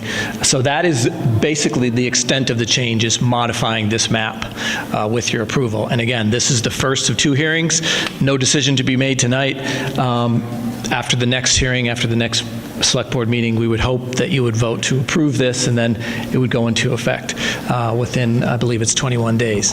So this is a pretty remarkably straightforward request, but I'm happy to answer any questions you have. Again, the Planning Commission has had their hearings, and they do recommend that the Select Board approve this request. Mr. Bolio is here this evening. If you do have any questions for him, but he has stated that his intention is to develop this property with new housing.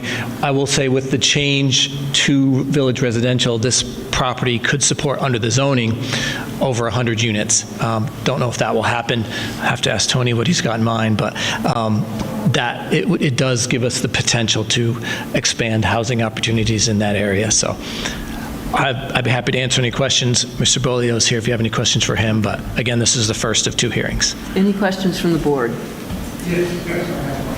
Two, I think. So, as I recall with our previous sessions, I think this is when we approved another area. No, what you did at the last meeting, we did talk about this briefly. All you did is set the hearing dates. Okay. So now we're back to have our hearing. As you can see, it's not horribly complicated, but I think it will have a positive impact on the community, because it does give the opportunity to have, as you know, something that we need very much here in town, which is additional housing. Okay, absolutely. And you said, and again, it's all projection, maybe, you said up to 100 units. I'm assuming you're talking apartment-type things, not 100 houses. Right, and when I say 100 units, I don't want to speak for Tony, but he can come up and speak for himself. The zoning would allow the density for about 120 units there. I don't know how much housing would actually be up. You have to look at all sorts of different resource issues, et cetera, but the zoning density would allow up to 120 units. So Tony's going to be able to answer that question, because he's looked at this property very carefully and he's owned it for a while. I have had the property for a long time. I've owned it for, 19, 20 years. Tried to do multiple industrial things there, tried to sell it. It just never really panned out. So, as Dan explained, it's not very invasive to change this. We're literally moving the VR line 300 feet from the east to the west. It's a very long-gated property, so we're only moving the line 300 feet. But the acres will accommodate, in my mind, my designs that I've done, a minimum of 15 4-unit buildings. And my idea is sort of townhouse style, 2-story townhouse, nice apartments. I'd have to get it engineered, of course, you know, to see how many units I can actually get. But with the zoning changes, I say 60. I'm sure we'll accommodate 80, possibly more, depending on the layout of the property and maintaining green spaces and, you know, water runoff, and just to make it attractive and nice and usable. Well, thank you. Welcome. So like I said, no action tonight. If you guys are satisfied with that, we'll maybe be back next time and hope for a formal approval. Dan, can I just ask, did the Planning Commission have any reservations at all? No, they wholeheartedly supported it. Tony was great in explaining his plans, and like Tony said, it's a fairly minor adjustment of that line on a piece of property that is very appropriate for residential development. Okay. Any questions from the public? Yes, Deb.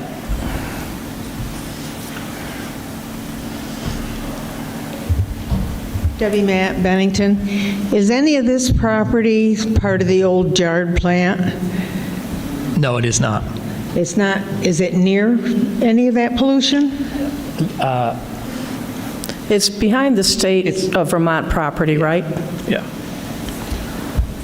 There's an intervening, right, the Agency of Transportation is right, because I've walked your property too, Tony. Yeah. As you can see, there's intervening, this is the state agency of transportation. Will you do that one more time? Where's the? Jar is right here. Yeah. Above road. Yeah. This is agency of transportation property right here. This is the subject property. Yeah, okay. So in the same neighborhood, but not adjacent. It's not identified as a contaminated site. Lori Mulhern, resident of Bennington. Speak up. I was just curious, can you point to the Superfund sites that are on that road in relationship to the property? Sure, that's what I just did. Yeah, I couldn't see it. It's the Bow Road here, Park Street. Right. It wraps around. The contaminated site is right here. That's right there. There were other homes were identified, I believe, nearby that contain PCBs, and I was just wondering, like, have we had any update on that? Like, have they done any cleanup or anything? Do we know? We haven't had an update in quite some time. I know that EPA is reactivating on the site. Most of the contamination is in the groundwater, and it has moved to the west. Essentially following the underground water or the waters of the Roaring Branch, and it is stalled essentially just beyond Park Street. So there's a very concise area where contamination has been found. EPA is working up a plan to attempt to remove the contaminated soils and water from the area and essentially treat them. So as Stuart mentioned, the contamination plume is moving away. It's moving to the west. There's no concern about contamination. And how old is that information? The last time we spoke with EPA was probably within the last 6 months. They had hoped to actually hold a public hearing here, but they ran into some problems with some of the funding issues that they face, and so they pulled back and will be ultimately coming back to us at some point in the future to outline their plan. I hate that. Some point in the future, I like that. It's sort of like in a timely manner. I just wish we had more concrete dates and deadlines. Unfortunately, this is an EPA-driven site, so we rely on Boston Region 1 EPA to take us through it. Me too. Thank you. Yes, please. Maria Corellis, Bennington, Vermont resident. Aren't there streams that run through the properties on both sides? Because I remember reading on the EPA report that it runs east and west from the Jared sites. Okay, I can answer that. It's clear on the thing. There are no streams on the property. There never has been. The streams aren't anywhere near the property, and it's not in the wetlands. Okay. I just had a quick question. Sure. Will all the vehicles going in and out of the development, will they all come off of North Branch Street by Greens? They wouldn't be going through the trailer park at all, would they? So it'll depend on the final site plan, but there will be at least 2 entrances because of the number of housing units. There needs to be, for safety purposes, 2 entrances into the development. They could come from Bowen, they could come from Mountain View, but Might be able to come from the bridge up higher when you first come off of County Street? Well, the possible locations would be, entrances would be off of Bowen Road, off of North Branch, or through the park itself. Okay. There may be there'd be at least 2, there could be 3.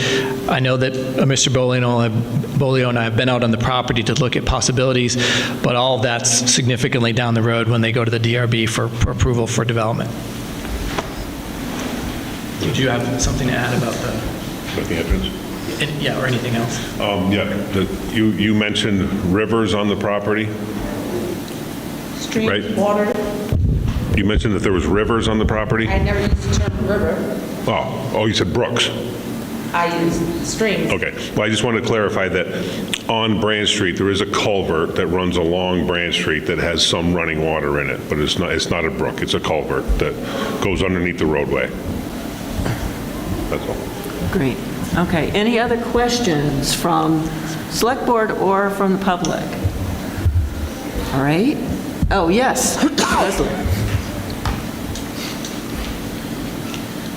Leslie Addison, North Bennington. I'm assuming the school districts are weighing in on this plan to make sure that there's capacity at the elementary and middle school levers, et cetera. That doesn't happen until there's the Development Review Board, but that will happen at that point. And if it's the amount at the scale that Mr. Bolio is talking about, Act 250 will also have that opportunity. Thank you. Any other questions? All right. I think this concludes the first hearing on this zoning change. Thank you very much. We'll be back in 2 weeks. Great. Thank you very much. Thank you, Tony. All right. We're up to the Charter Committee discussion. All right. So we received 3 comments to add to the list that we already have of possible topics for the charter review. And one of those referred to lighting, which we already take care of in zoning. One suggested that for short-term rentals, we look at option tax, so probably we should add option tax to our list. And another echoed a comment that had already been brought up. So let's move forward with this. So the topics that we have are, well, so the topics, I'll say what the topics we have are, and then if anyone from on the board or in the audience wants to add or comment on any of them, you're welcome to. Looking at adding 16 to 17-year-olds to be able to vote in municipal and SVSU elections. Look at whether there's anything in the charter we can do about vacant properties. Look at the duties and responsibilities of town manager and select board. Look at amending the charter to give CPARB greater or different powers. Regulating short-term rentals with the caveat that we might also look at option tax for that or other things. And term limits, which was a comment that was made when we were here last time, and also in the on the web. Are there any additional items that we're thinking we want to add at this point, or any comments about things that have been suggested? Yes, there would, and I apologize, I actually forgot my copy of the charter at home. There's comment in regards to oaths of office. And, excuse me, and when I was sworn in, what struck me significantly was the absence of oath to support and defend the United States Constitution as part of my oath of office. And I've been talking to folks, and I noticed that even when you join the Vermont National Guard, of course, you swear an oath to the Vermont Constitution, and you also swear an oath to the United States Constitution. I strongly believe that we should add that to the charter, that all elected or significantly highly placed appointed officials have an oath to support and defend the United States Constitution as part of their entering office. Okay. Cassie, I hate to put you on the spot, but you're in the audience. Does the oath come from the state, and is that? And it, from what I recall, after reciting it many, many times, it refers to the state of Vermont and the Constitution or government thereof. I don't remember any verbiage as to the United States. Again, it's provided by the state. So this board doesn't set that oath? Okay. All right. All right. Any other considerations that we might want to have from the board? I guess I'm concerned that we don't have the basics set. Did anybody find out why it said that money should have been put into the budget for the committee to use? Did you have to pay the lawyer? Because they use the lawyer quite a bit. When we built the budget back last December and January, we did not anticipate. No, I realize that, but that's why I'm concerned. The charter says we should have had money in the budget for the committee. Last time around, did the lawyer get paid from the town budget? Of course. Okay, well, I didn't know if it was included. Then I think we're in trouble because they use the lawyer practically at every meeting. Stuart, are we in trouble? No. Okay, thank you.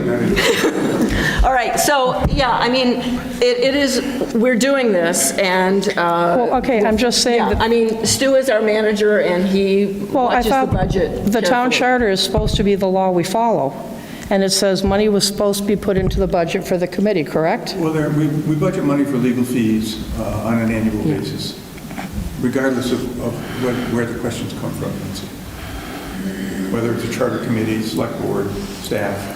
So all right, I'll just call somebody who's on the charter and ask what they felt money was needed for, if there's money besides the lawyer.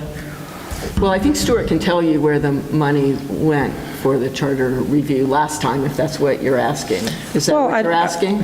I think they put it in at the last time around. Now, if we always have money in the budget for the lawyer, why would they have put it into the charter? So I'm going to turn this to Stu, because he is the manager, and if he says we have funds, then I'm not concerned, but... Well, we have sufficient funds available to fund whatever questions might come from the charter committee that have a legal bearing on the charter and on the community. Okay. They may not be specifically earmarked for charter review, but there's legal... Yes, they're earmarked for legal fees. Thank you, earmarked for legal fees, right. And some years we have more legal issues than others, so... This is true. All right, so... public, are there any additional things? And of course, any charge is going to say, and other issues that arise. So it's not but we're trying to identify, sort of scope. Yes, thank you. Maria.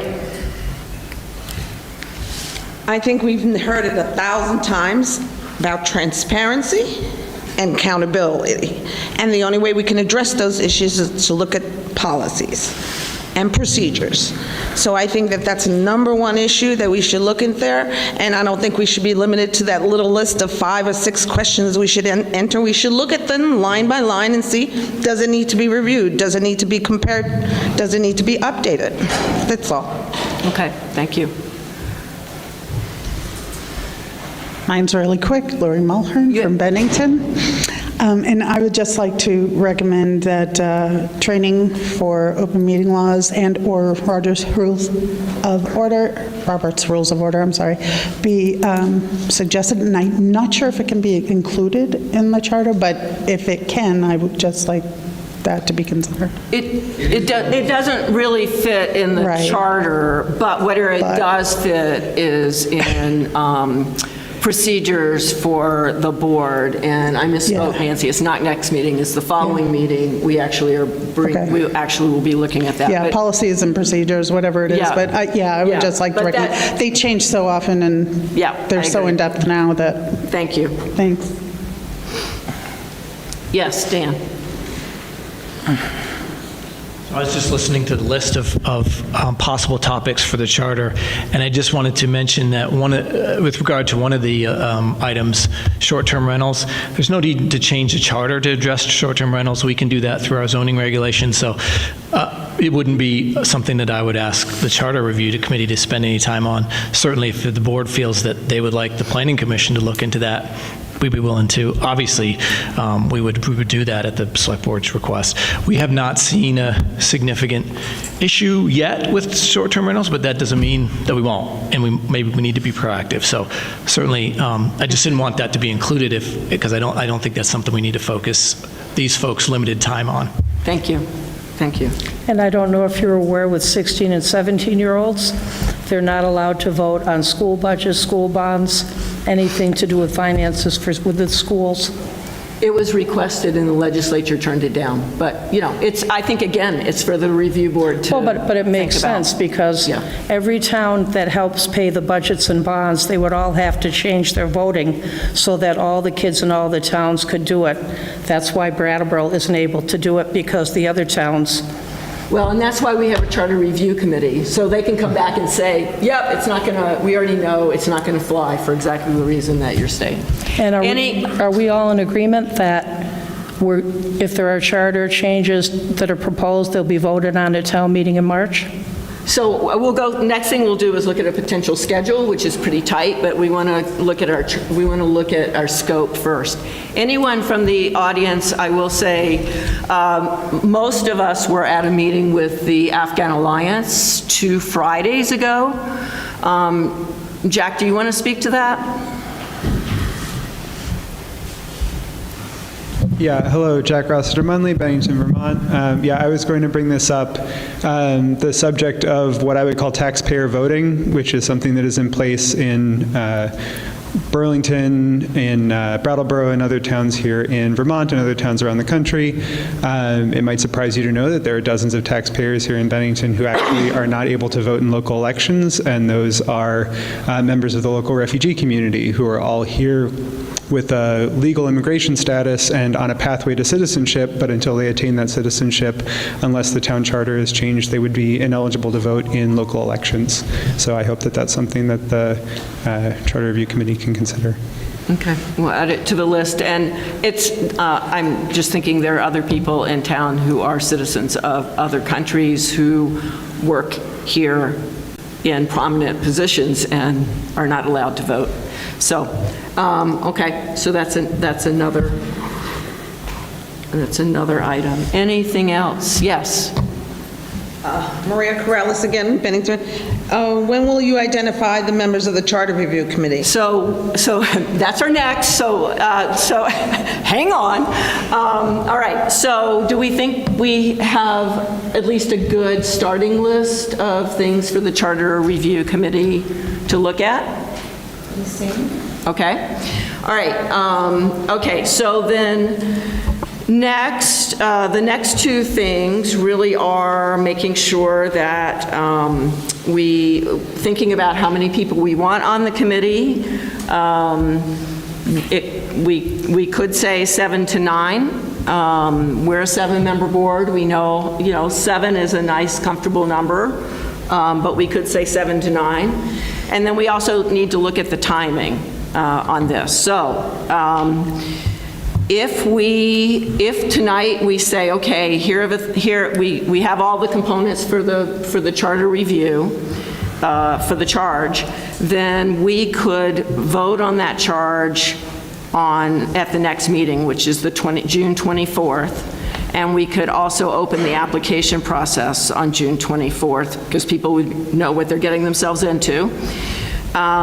We it's a really tight schedule if we want to be on the March ballot.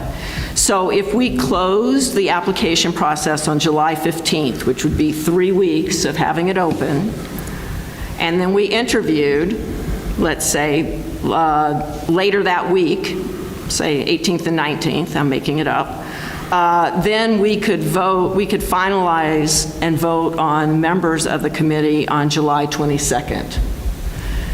And that would allow them to begin work beginning of August.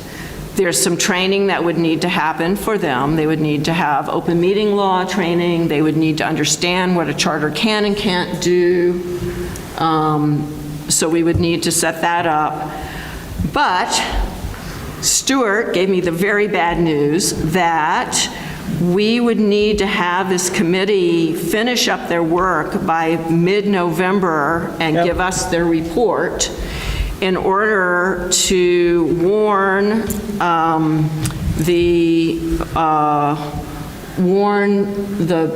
whatever we're going to vote on, so that we can discuss it by the first meeting in January.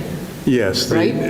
For charter changes, you need 2 public hearings, the first which must occur 60 days before the vote, and that requires, I believe, a 30-day notice. So you're looking to post your notice of your charter amendments in early December for a meeting in early January, so that you might vote on them in March. And you can only warn it after you've decided what you're going to accept from the committee. That's correct. Or not. So we have to have at least, so ideally we would have 2 meetings before we finalize what's going on the ballot. Stop smiling, Stu.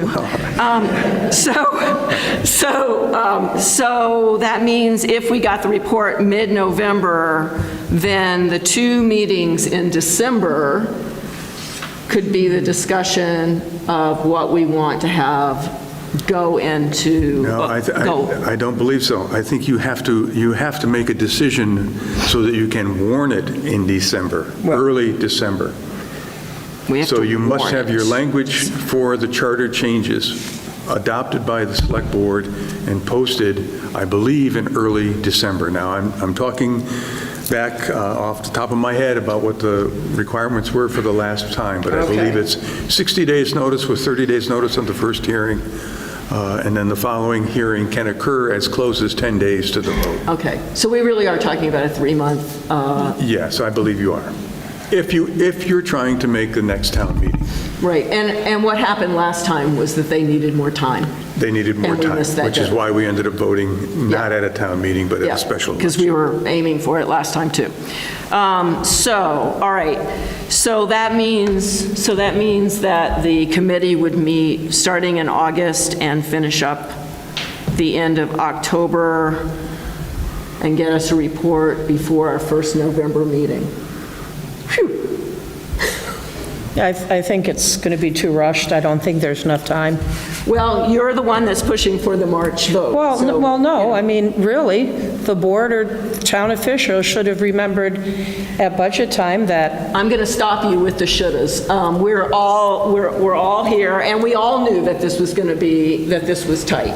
It's a little tighter than I thought. No, but I'm saying we wouldn't have thought of it if a citizen hadn't brought it up. So we have 2 choices. We have 2 choices. We can do a 3-month, well, we have many choices, but some of our choices are, we can put this process in place and have a 3-month window here where the review committee looks at the items, which are not a huge number, and there's precedence for most of them. We can delay this and start it up in, at a later date to do next March. So it can be done by this March with 3 months for the committee to get their work done. Yep, it can be. And with the limited, we keep it in mind that any other that the committee chooses to visit. Yeah. But with the list that has been collected thus far, 3 months certainly seems doable. It does. We can also move the application process up a little. I know we've already received a couple a couple application requests. We could, you know, we could try and move that back. The charge has to be clear. Right. I mean, I think it's helpful, yeah. No, I don't mean starting it, I don't mean opening it sooner, I mean ending it. We might not need 3 weeks to do that. So we could play with that a little bit and back it up a tiny bit. That's not going to get the committee another month. No, it doesn't. It gives them another week and a half or 2 weeks. So. Can I have some clarification just on one? Well, can you, Marie, can you wait, please? So from the select board, what are your thoughts? I'm going to talk into this because my voice is soft. So my thought that is, and I'm just thinking out loud, so I may change my mind. My thought is that it's a little rushed, and I think that people are going to say, oh, I didn't have time to think this through, I didn't have time to participate. So that's my thought at the moment. Well, so, and what would you like to do instead? Slow and deliberate at the moment. I may change my mind in a minute, but So what that's does kind that of... mean? Does that mean voting off not in March? Yes, unfortunately. That's Okay. kind of what I'm thinking at the Okay. moment. Okay. And I know that's not popular with everyone, Yeah, but no, that's... Sarah, yeah. no, I appreciate it, Yeah. it. Anyone else have thoughts about what we want to do here? Well, a couple of things. Is there a statutory requirement that we get this done by March? Or is No. that just, okay. No. I believe that we need to do it right. If it takes longer, we can go with that. But I don't think a rushed product would be good for the community. So special elections do cost us money, right, Stu? Yes, they do. So, yeah, so is there another, when is the next regularly scheduled? In 2025, the only election that will be available to us is March town meeting unless we hold a special election.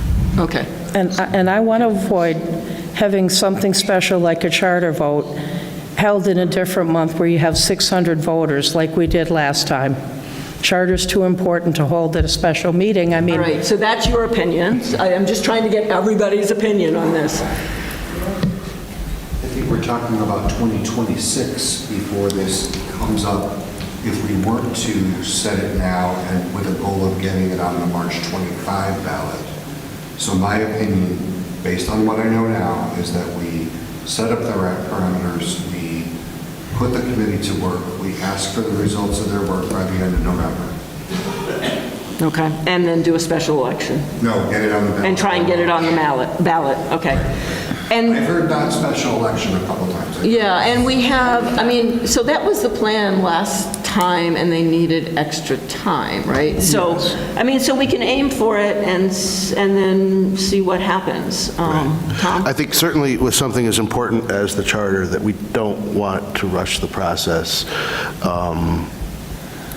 That said, if it's an incredibly efficient committee and they meet regularly enough, you know, they may be able to get the work done.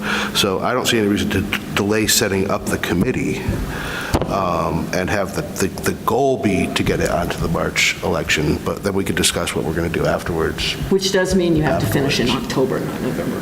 Right. Yeah, right. So we're back to 3 months, which, you know, I don't, may be enough. So are we in agreement that we want to go forward and hope for March and deal with it if it's not? I think we can go forward, but we can't go forward with blinders on. Go forward with our eyes open, and if we stumble, we stand up and start over, and if we're going smoothly, we keep going. Tell me what that means, Clark. That means is if we're going along and we're running impediments or there's problems with the way the board, if we select operating, that may slow the process down. But if the board goes smoothly and there's no problems, we keep going forward. Okay. I don't want to just push through Okay. in the face of any. So you're in favor of going forward, hoping for the best, and then we'll see if the issues are more complicated than we anticipate. Okay, all right. Where are you on that, Nancy? Well, the one thing, the committee this time, last time they went through the whole charter start to finish and just looked at the language and cleared it up, and they took out things that were in there that didn't need to be. Then they started over with basically their charge, and the board had said, what do you think needs to be done? So they're going to This is a say... different charge. Last time they were charged with looking at the entire charter. You're right, but they went through it start to finish, cleaning up the language. Then they started over and looked at things like you're looking at now for a charge. Yeah. So they aren't going to have to do that first step this time. No, I'm just worried that they're not going to have enough time so we can get it on the ballot in March. Well, I think we all share your concern. We all share your concern on So that. I think, if I could just say, I think that we all share the concern and are comfortable with the potential outcome, which is it doesn't make the March ballot. The committee isn't ready. This board isn't ready. We discuss at that point what we do. I would hate to delay it to 2026, but there's reason to do so. It also could be, and I think this came up last time too, that there's some issues that seem pretty straightforward and we can go forward with them and we make that timeline, and there are other things that we say, okay, let's leave it for the next charter review. It's not urgent and it's stickier than we expect. So, okay, so how many people do we want on this committee? Anybody got a thought? I feel 7 to 9 is adequate. I think that's 7 a seems good? good number. I like 7 too. Other towns have 9 and 11. We have 7 people on our select board, and we are unusual in that. So, you know? And I think it would be helpful, I want new people, but for the amount of times that they're going to need to check with the lawyer, it might be helpful if somebody applied who served last time. I think they could answer a lot of general questions, so the committee wouldn't have to wait to check with the lawyer. Well, the staff will do that. A member on the board will never be put in a position of making a legal decision. I'm not Never. saying, no, I'm not saying a legal decision, but if you read the minutes, there might be general questions. What do we do for this or that? They might be able to just help. Well, I personally don't see any reason to restrict someone because they've been on a charter review committee before. I mean, I know that's that Jean stated that. For me, that is not a big deal. It's really more important whether they're committed to this process and what they bring to the committee. I think it's important that we get the best people for the job, regardless of what it is. And when we interview these folks, we'll talk and we'll decide who are the best people for the job, I think. And let's not forget that the last charter review was together for a year, so they may or may not have a lot of interest in doing it. No, I know. But they had a really good mix across the board last time, so I would hope we could get the applications this time to have another good mix like that. Good. All right, so we're saying 7 people. We have the rough timing. Stu will do some double checking so we make sure we back the math up so that we're going to be okay there if we can make the March. And so this sounds like it would be a 3-month commitment, and it's beginning in August and going to the end of October, or slopping into the first week of November as long as we're not meeting then, so that we can take it up in November. All right. Anything else that we need to think about on this? Each change, the voters will vote yes or no on each proposed change. I'm fine. Well, last time they were given 1 vote, there were 4 things. So if you wanted to and didn't want to, you had to vote yes for everything or no for everything. I've never seen a charter voted that way. Do you remember any of the conversation around why we did that? It had to do with the length of the ballot. If in fact we had every issue that was raised in the charter change placed on a ballot for a yes or no vote, the ballot would have been something like 6 or 7 pages long. wrong. Because we use gender-neutral language, Yes, all of those yes. changes. And at the recommendation of our attorney and in conversation with the Secretary of State, they recommended putting the entire document on the ballot in the booth, so you had a chance to review it before you voted, and that was the way that we considered those changes. All right. So I'm sorry, excuse me, please. Unless,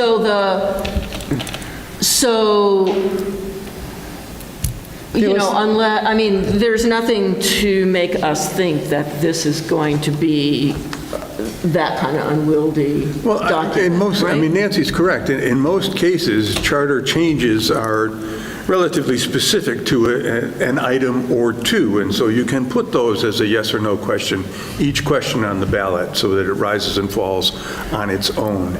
But in the case of the total rewrite of the charter, you had far too many questions, yes or no, that would have made it impossible. But they discussed So does anyone have an objection to listing all of the, I'm thinking we're just going to get a sense of the board, because that's not part of the charge. Do we have to decide this tonight? No, we don't. But I'm just, to put a sense of the board, unless there's some, like, reason not to do it, our intention would be to list each of the changes, because it looks like there would be 7, 8 potential changes, right? So I've seen the committee's report. I don't have any reason to think that we wouldn't want to list it. That's what I've seen. Right. So I think that's all I'm asking, is just a sense of the board, is that unless there's some reason that can't work, we would want all the charter changes to be listed separately to be voted on. Well, in the context of, again, what we're hearing from our constituents, the idea of transparency and openness, I think the idea of listing what's there, we're meeting that requirement, people are being informed, giving educated opportunities to make decisions, so that, a straight up and down no. Okay, all right. Isn't good. So that sounds good. So, I think we have enough information to put together a charge that we could vote on at the next meeting. Maria, please. I'd like to ask one of those charges, transparency and accountability, because I'm not sure how you present a charge, if it's the final decision today, or can another charge come in? Is transparency and accountability a charge within that list you have? Did you look at the charter? My question. I don't think it is part of a charter change, of a charter. Are you saying, do you want to be able, for example, come in here, ask a question, have us answer it? No, I'm asking you, since we're going to be reviewing the charter, right? When you reference a charge, does it mean that topic matter? So if it's a topic matter, I'm asking you, are we going to be addressing transparency and accountability? If I could try this for a second. Please. The process is open and transparent. That's where I think there's a disconnect here. No, the language within policies and procedures, transparency and accountability. If I could finish, please. Yeah. I'm trying to answer your question. Yeah. The process requires openness and transparency, because it all takes place in open meetings that have been warned. Therefore, the Charter Review Committee will be meeting in open meetings. There will be nothing that isn't transparent. So the need to make that, if it was even possible, to add it to a charter review. I'm not talking about transparent in the term of transparent, we'll be able to listen in here. Transparency in procedures and policies with decision-making. You're talking in general. Yeah, when we make decisions as a select board member with budgets and things like that, can we have stronger, stricter language with transparency and accountability? That's what I'm asking. So the language used. I think this goes back to an earlier comment. You are specifically talking about, you referenced Montpelier and Burlington. So maybe what would be helpful is if there is a specific policy that they have that you are referencing, it would be helpful to see what you're, so those are policies as opposed to the charter, which says, the town of Bennington is, is required to do X, Y, and Z. So I think. No, it's found in their charter. I can present it, thank you. So would you email it to me? Yes. That would be great, thank you. That would help. Thank you. All right, so can we, do we need a motion or just a sense of the board? No, you set it for the next meeting, so that's what we'll do. Super, okay. Are we doing dates now, or are we talking about that next time? The dates? Yes. We went through what the dates are. Okay. Stu is going to go. So those are set? Well, so Stu's going to. I'll have that for you next time, so you know exactly what your timing is. But more or less those dates would be set. Yeah. Okay. Yeah. And We just the want to make August, sure is that we just get this. loose August? Well, August is for them. It's for, No, it's not going to be a loose August. Yeah. So, they've only got 3 months to work, so. And I'm just wondering our interview process. Our interviews would be in July. July 15th. Well, so if we closed, I think we could close earlier than July 15th. I don't know that we need 3 weeks, but if we took 3 weeks, July 15th would be the close date. And then if we could do interviews later that week, and, I'm making it up, the 18th and 19th, then we could have that slate for the next select board meeting, and then they would be in place before the end of July. I would say this, though, if there are people out there that are interested in serving on a charter review committee, you can apply now. Absolutely. Well, yeah, and we already have some. We already have applications coming in. We're setting them into a file that will be passed on to the board at the appropriate time. Super, okay. If there's any way we can do the interviews on a select board night, I'd really appreciate that.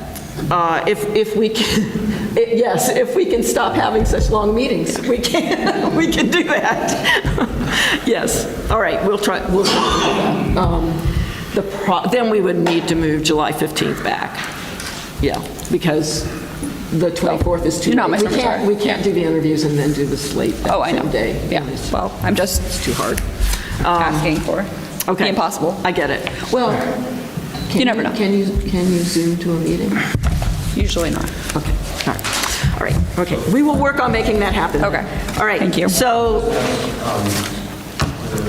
24th, is on the agenda again for this group. Yeah, that's because that's when we will vote on the charge and hopefully kick this off. Yes.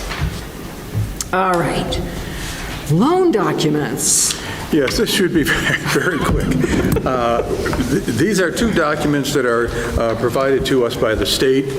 In this case, both projects are already underway, have already been approved by the state, and we have, in the case of the Gage Street project, already voted to bond for it. The Spring Hill Settlers Road project is being entirely funded by the state on a reimbursement process. But we do need to sign these documents. I have placed stickers where signatures are required. In some cases, it's just the chair. In other cases, it is the entire board that must sign. And with your approval, I would look for a motion to accept the documents and circulate them for signature. And waive the reading of the resolution. Yes, please. Yes. So moved. Thank you. Second? Second. Thank you. All right. Any discussion? All right. All those in favor, please say aye. Aye. Aye. Any opposed? Any abstentions? All right. Thank you. All right. That takes us to the manager's report. Yes, and so while you're signing, I don't have any action items other than what you're being passed down along the table. I do want to talk a little bit about the pennies for parks, because that has come up under discussion in a number of meetings in the past here. And if you will recall, this was an item that was placed on the ballot in March of 2021. It read, shall the town of Bennington add 1 cent to the general fund tax rate for the purpose of creating a reserve to support parks, so designated as a penny for parks. This passed overwhelmingly at the time. The reserves are being set aside. The decision to spend these reserves really is the board's responsibility.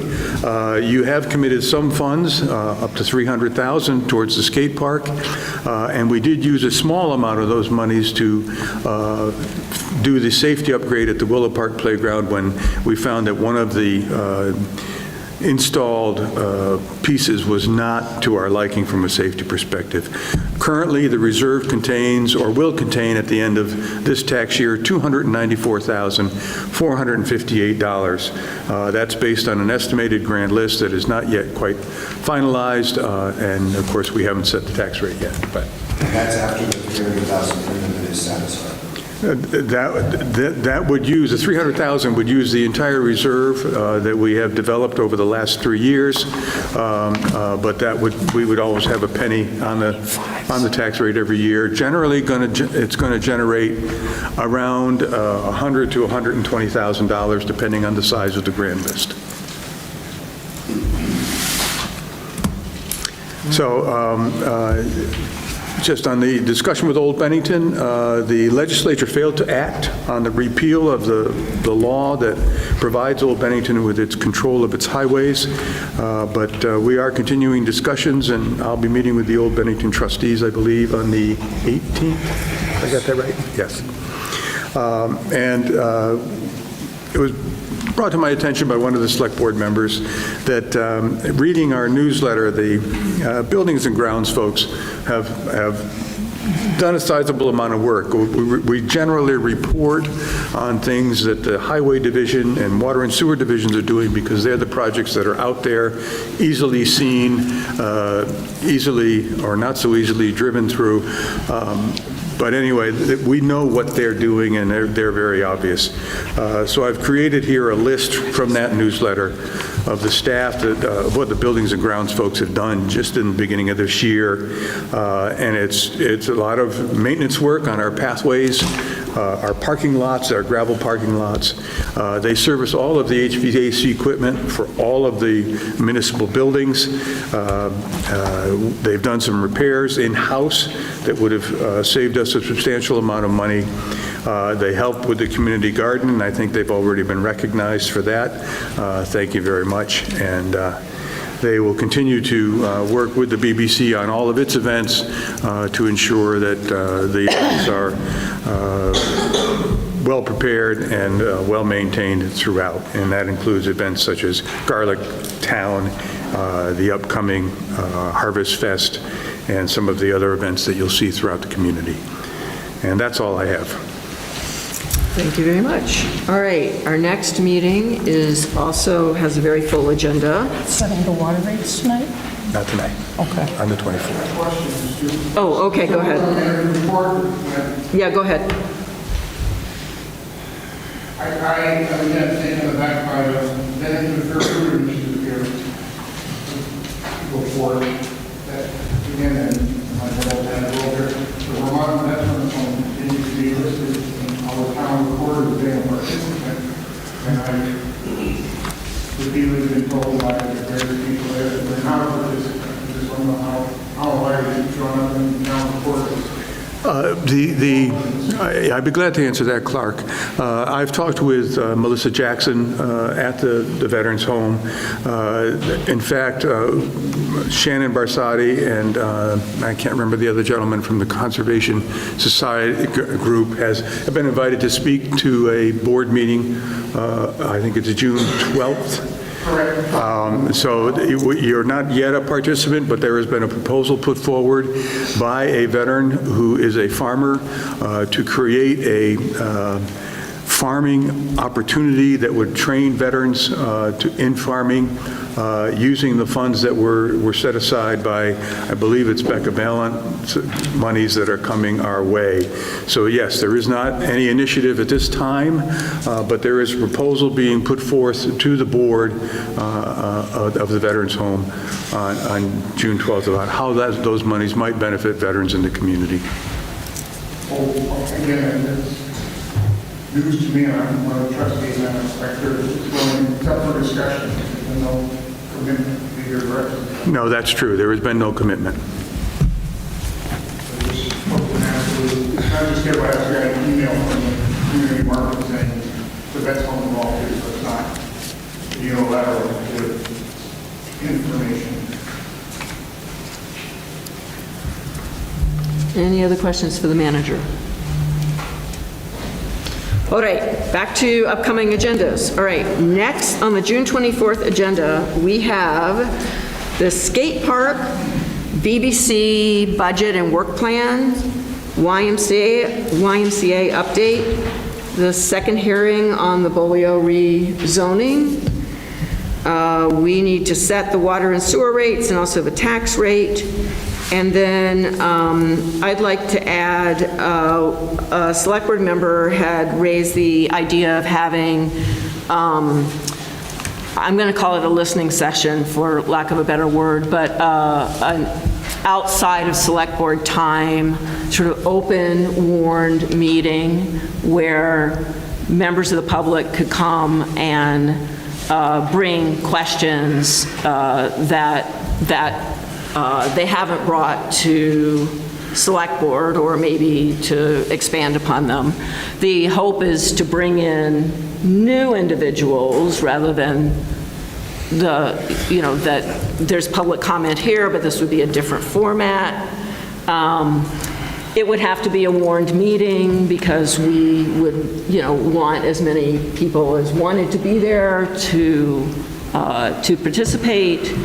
And the proposal was to maybe do it once a month for, I don't know, say 4 months, and just see if we get, if we get folks. It requires Stu to look at the calendar for the firehouse and see if there is a time, I'm assuming, like a 6 o'clock, 5 o'clock, or 6 o'clock, an evening time, unless this group wants to try a different time of day and see if that works better, that we could have this room on a regular basis, and then whoever can show up, shows up. Yeah, I'll take a look. Is that, so is this an idea that we want to see if maybe we can get more input? Clark, you were instrumental in this. Well, as I said, and more people who come to us and bring us their ideas and views as to whether or not we can do representing them and making our town a better town, as you may have noticed. That's one topic. Brings down in Pommel, that on the road, there's like without going around different places in town meeting with people. So anything we can do to get greater involvement, greater interaction, and responsiveness to our people's concerns and interests. All right, so we'll put it, so it'll be on the agenda to sort of try and set something, a time, a date set that could work. And the only caveat I would add to your long list is that the state of Vermont has not moved on school tax rates yet. And although that does not generally affect our tax rate discussions, we can always push the tax rate determination back into July, because we don't start generating the bills until late July, early August. So if we can pull that little piece off, it might give you a little bit more So time. would you rather wait? Well, I talked with Finance Director Melissa this morning, this afternoon as I was leaving. I think she would prefer to wait and not be rushed. Okay, all right. So tax rates are coming along. Yeah, they would go on probably in the first meeting in July. Yeah, into July 8th. Yes, first meeting in July. All right, so yeah, July 8th also has a mess of things on it. Okay, all right, so other business. Nancy. Yep, several things. Who is funding the Benmont Avenue project? The town of Bennington. Okay. Several years ago, I remember an official or a couple of officials took the plans down and talked to the property owners and business owners on Benmont Avenue. Why weren't the plans ever brought here so the public could see them and the select board could see them? I saw them here. They came to us. For Benmont Avenue? Mm-hmm. Yep, absolutely. The whole, and is it going the whole length of the street? No, this is It was going to go to Maine. Is it only going to county now? No, it's just going just beyond Tennybrook for the first phase. This is really focused on the intersection. Remember how awful that Hunt Street intersection was, so they're trying to improve that. The rest of the project doesn't have funding and probably is at least 2 to 3 years out if it goes forward. But has the rest of the project been shown here too? Yeah, it's been a long time, Nancy, and it probably makes sense to bring it back, but since we're not intending to do that project anytime soon, maybe next year would make some sense, but Because I didn't remember them ever being brought in here for the public to see them. And we'd be happy to do that, and if you'd like to, I can email you the plans or go through them at the office if you'd like. Okay. The other thing everybody has to be aware of is last month, most of the Vermont State Legislature voted to once again change open meeting laws in the state of Vermont. I don't know if Stu could call the Vermont League of Cities and Towns, have one of their lawyers come to a regular meeting and explain what these changes are going to mean. I'm not sure if there's going to be costs at the local level associated. If there is, I don't see funding coming down. So it's important that everybody understands what these changes are going to mean. If I could interject. Go ahead. The next step in my reading is that VLCT was releasing today a summary of impact of those changes that are going into effect on July 1st, unless they're repealed by the reconvening legislators on the 17th. It's not likely. We asked VLCT for a summary of impact, and that was being finalized and released today, so I expect that we'll see that in our inboxes any second. Well, but we pay to be a member, and I think they could have a lawyer come down and talk and take questions. The first step is to see the impact. Yeah, and then decide if there's anything tricky in it. Yeah. Because then they have the committee that's going to report next year, and I'm concerned, depending on who's up there, there may be more changes coming. Skateboard park. If it's on our next agenda, why is it going to be going in front of the Development Review Board? Is it this week or next week? 18th, so we need to get the permitting in place before we can put a final plan before you. Otherwise, the plan will be just conceptual, and we won't know if it'll get approval. So the only permit we need is a permit to grade within the floodplain. So the DRB, if they approve that, it's not town approval, it's simply a local permit. And then the final plan and the cost estimate and proposed construction contract will all come before the select board, and you will have ample opportunity to either reject or approve that plan. So this, just going to the DRB doesn't mean it's a final, it's a done I have a deal. lot of questions about how this process has happened. Don't we have a policy over $10,000 we have to go out to bid for projects? Yes. Okay. Purchasing policy. It's actually, I believe it's not 10,000, it might be 25. It's much more than that, but the, as you know, there's exceptions for sole source, et cetera. So yes, that's all going to be before the select board. If the board doesn't want to proceed with this project, that's up to you, that's your prerogative. But I don't understand the difference between this with the playground at Willow Park. You decided you're going to spend $500,000 in ARPA. You put out a request for proposals. You had about 5 different groups put in designs. 2 years ago, Dan, you said it was a 2-phase project, about $1.2 million. We should have gone out and done a request. I mean, I know of three different groups, all reputable groups, that could have put in designs. And, you know, we were kind of led to believe, well, there aren't a lot of groups that do this. You're right, but there's 3.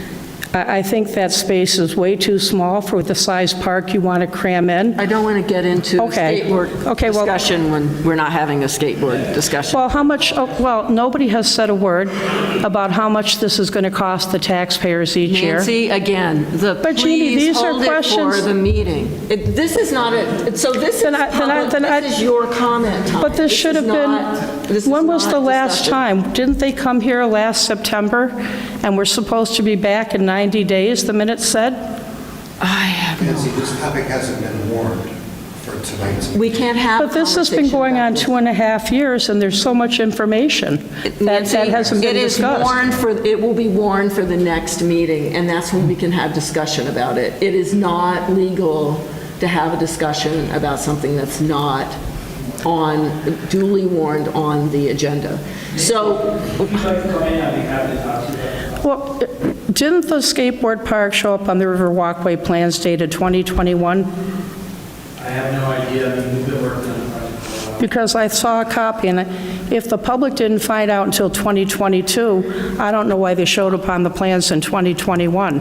I think it does sound like it'd be useful for you to sit down with Dan.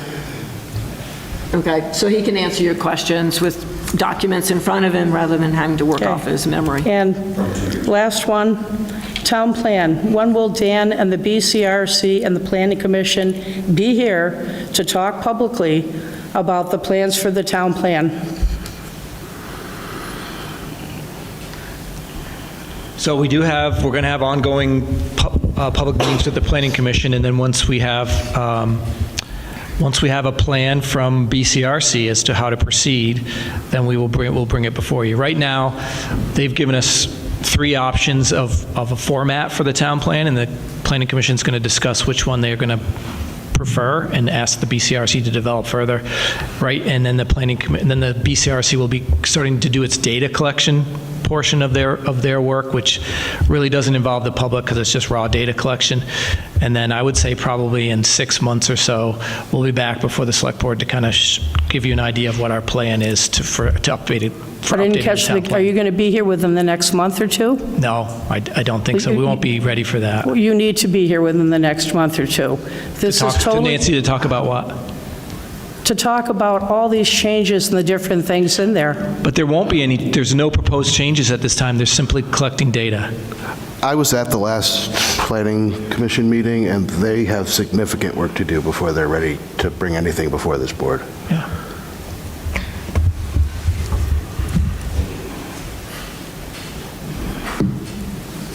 Sarah, anything? No, nothing at this time. Thanks. Okay. Nothing for me. Nothing for me. Let's just hope it doesn't rain. Oh, yes. I have a walk. Okay. With that, anyone care to make a motion to adjourn? Second? Thank you. Okay. All those in favor, please say aye. Aye. Any opposed? All right. Thank you. Thank you all for coming and staying to the end.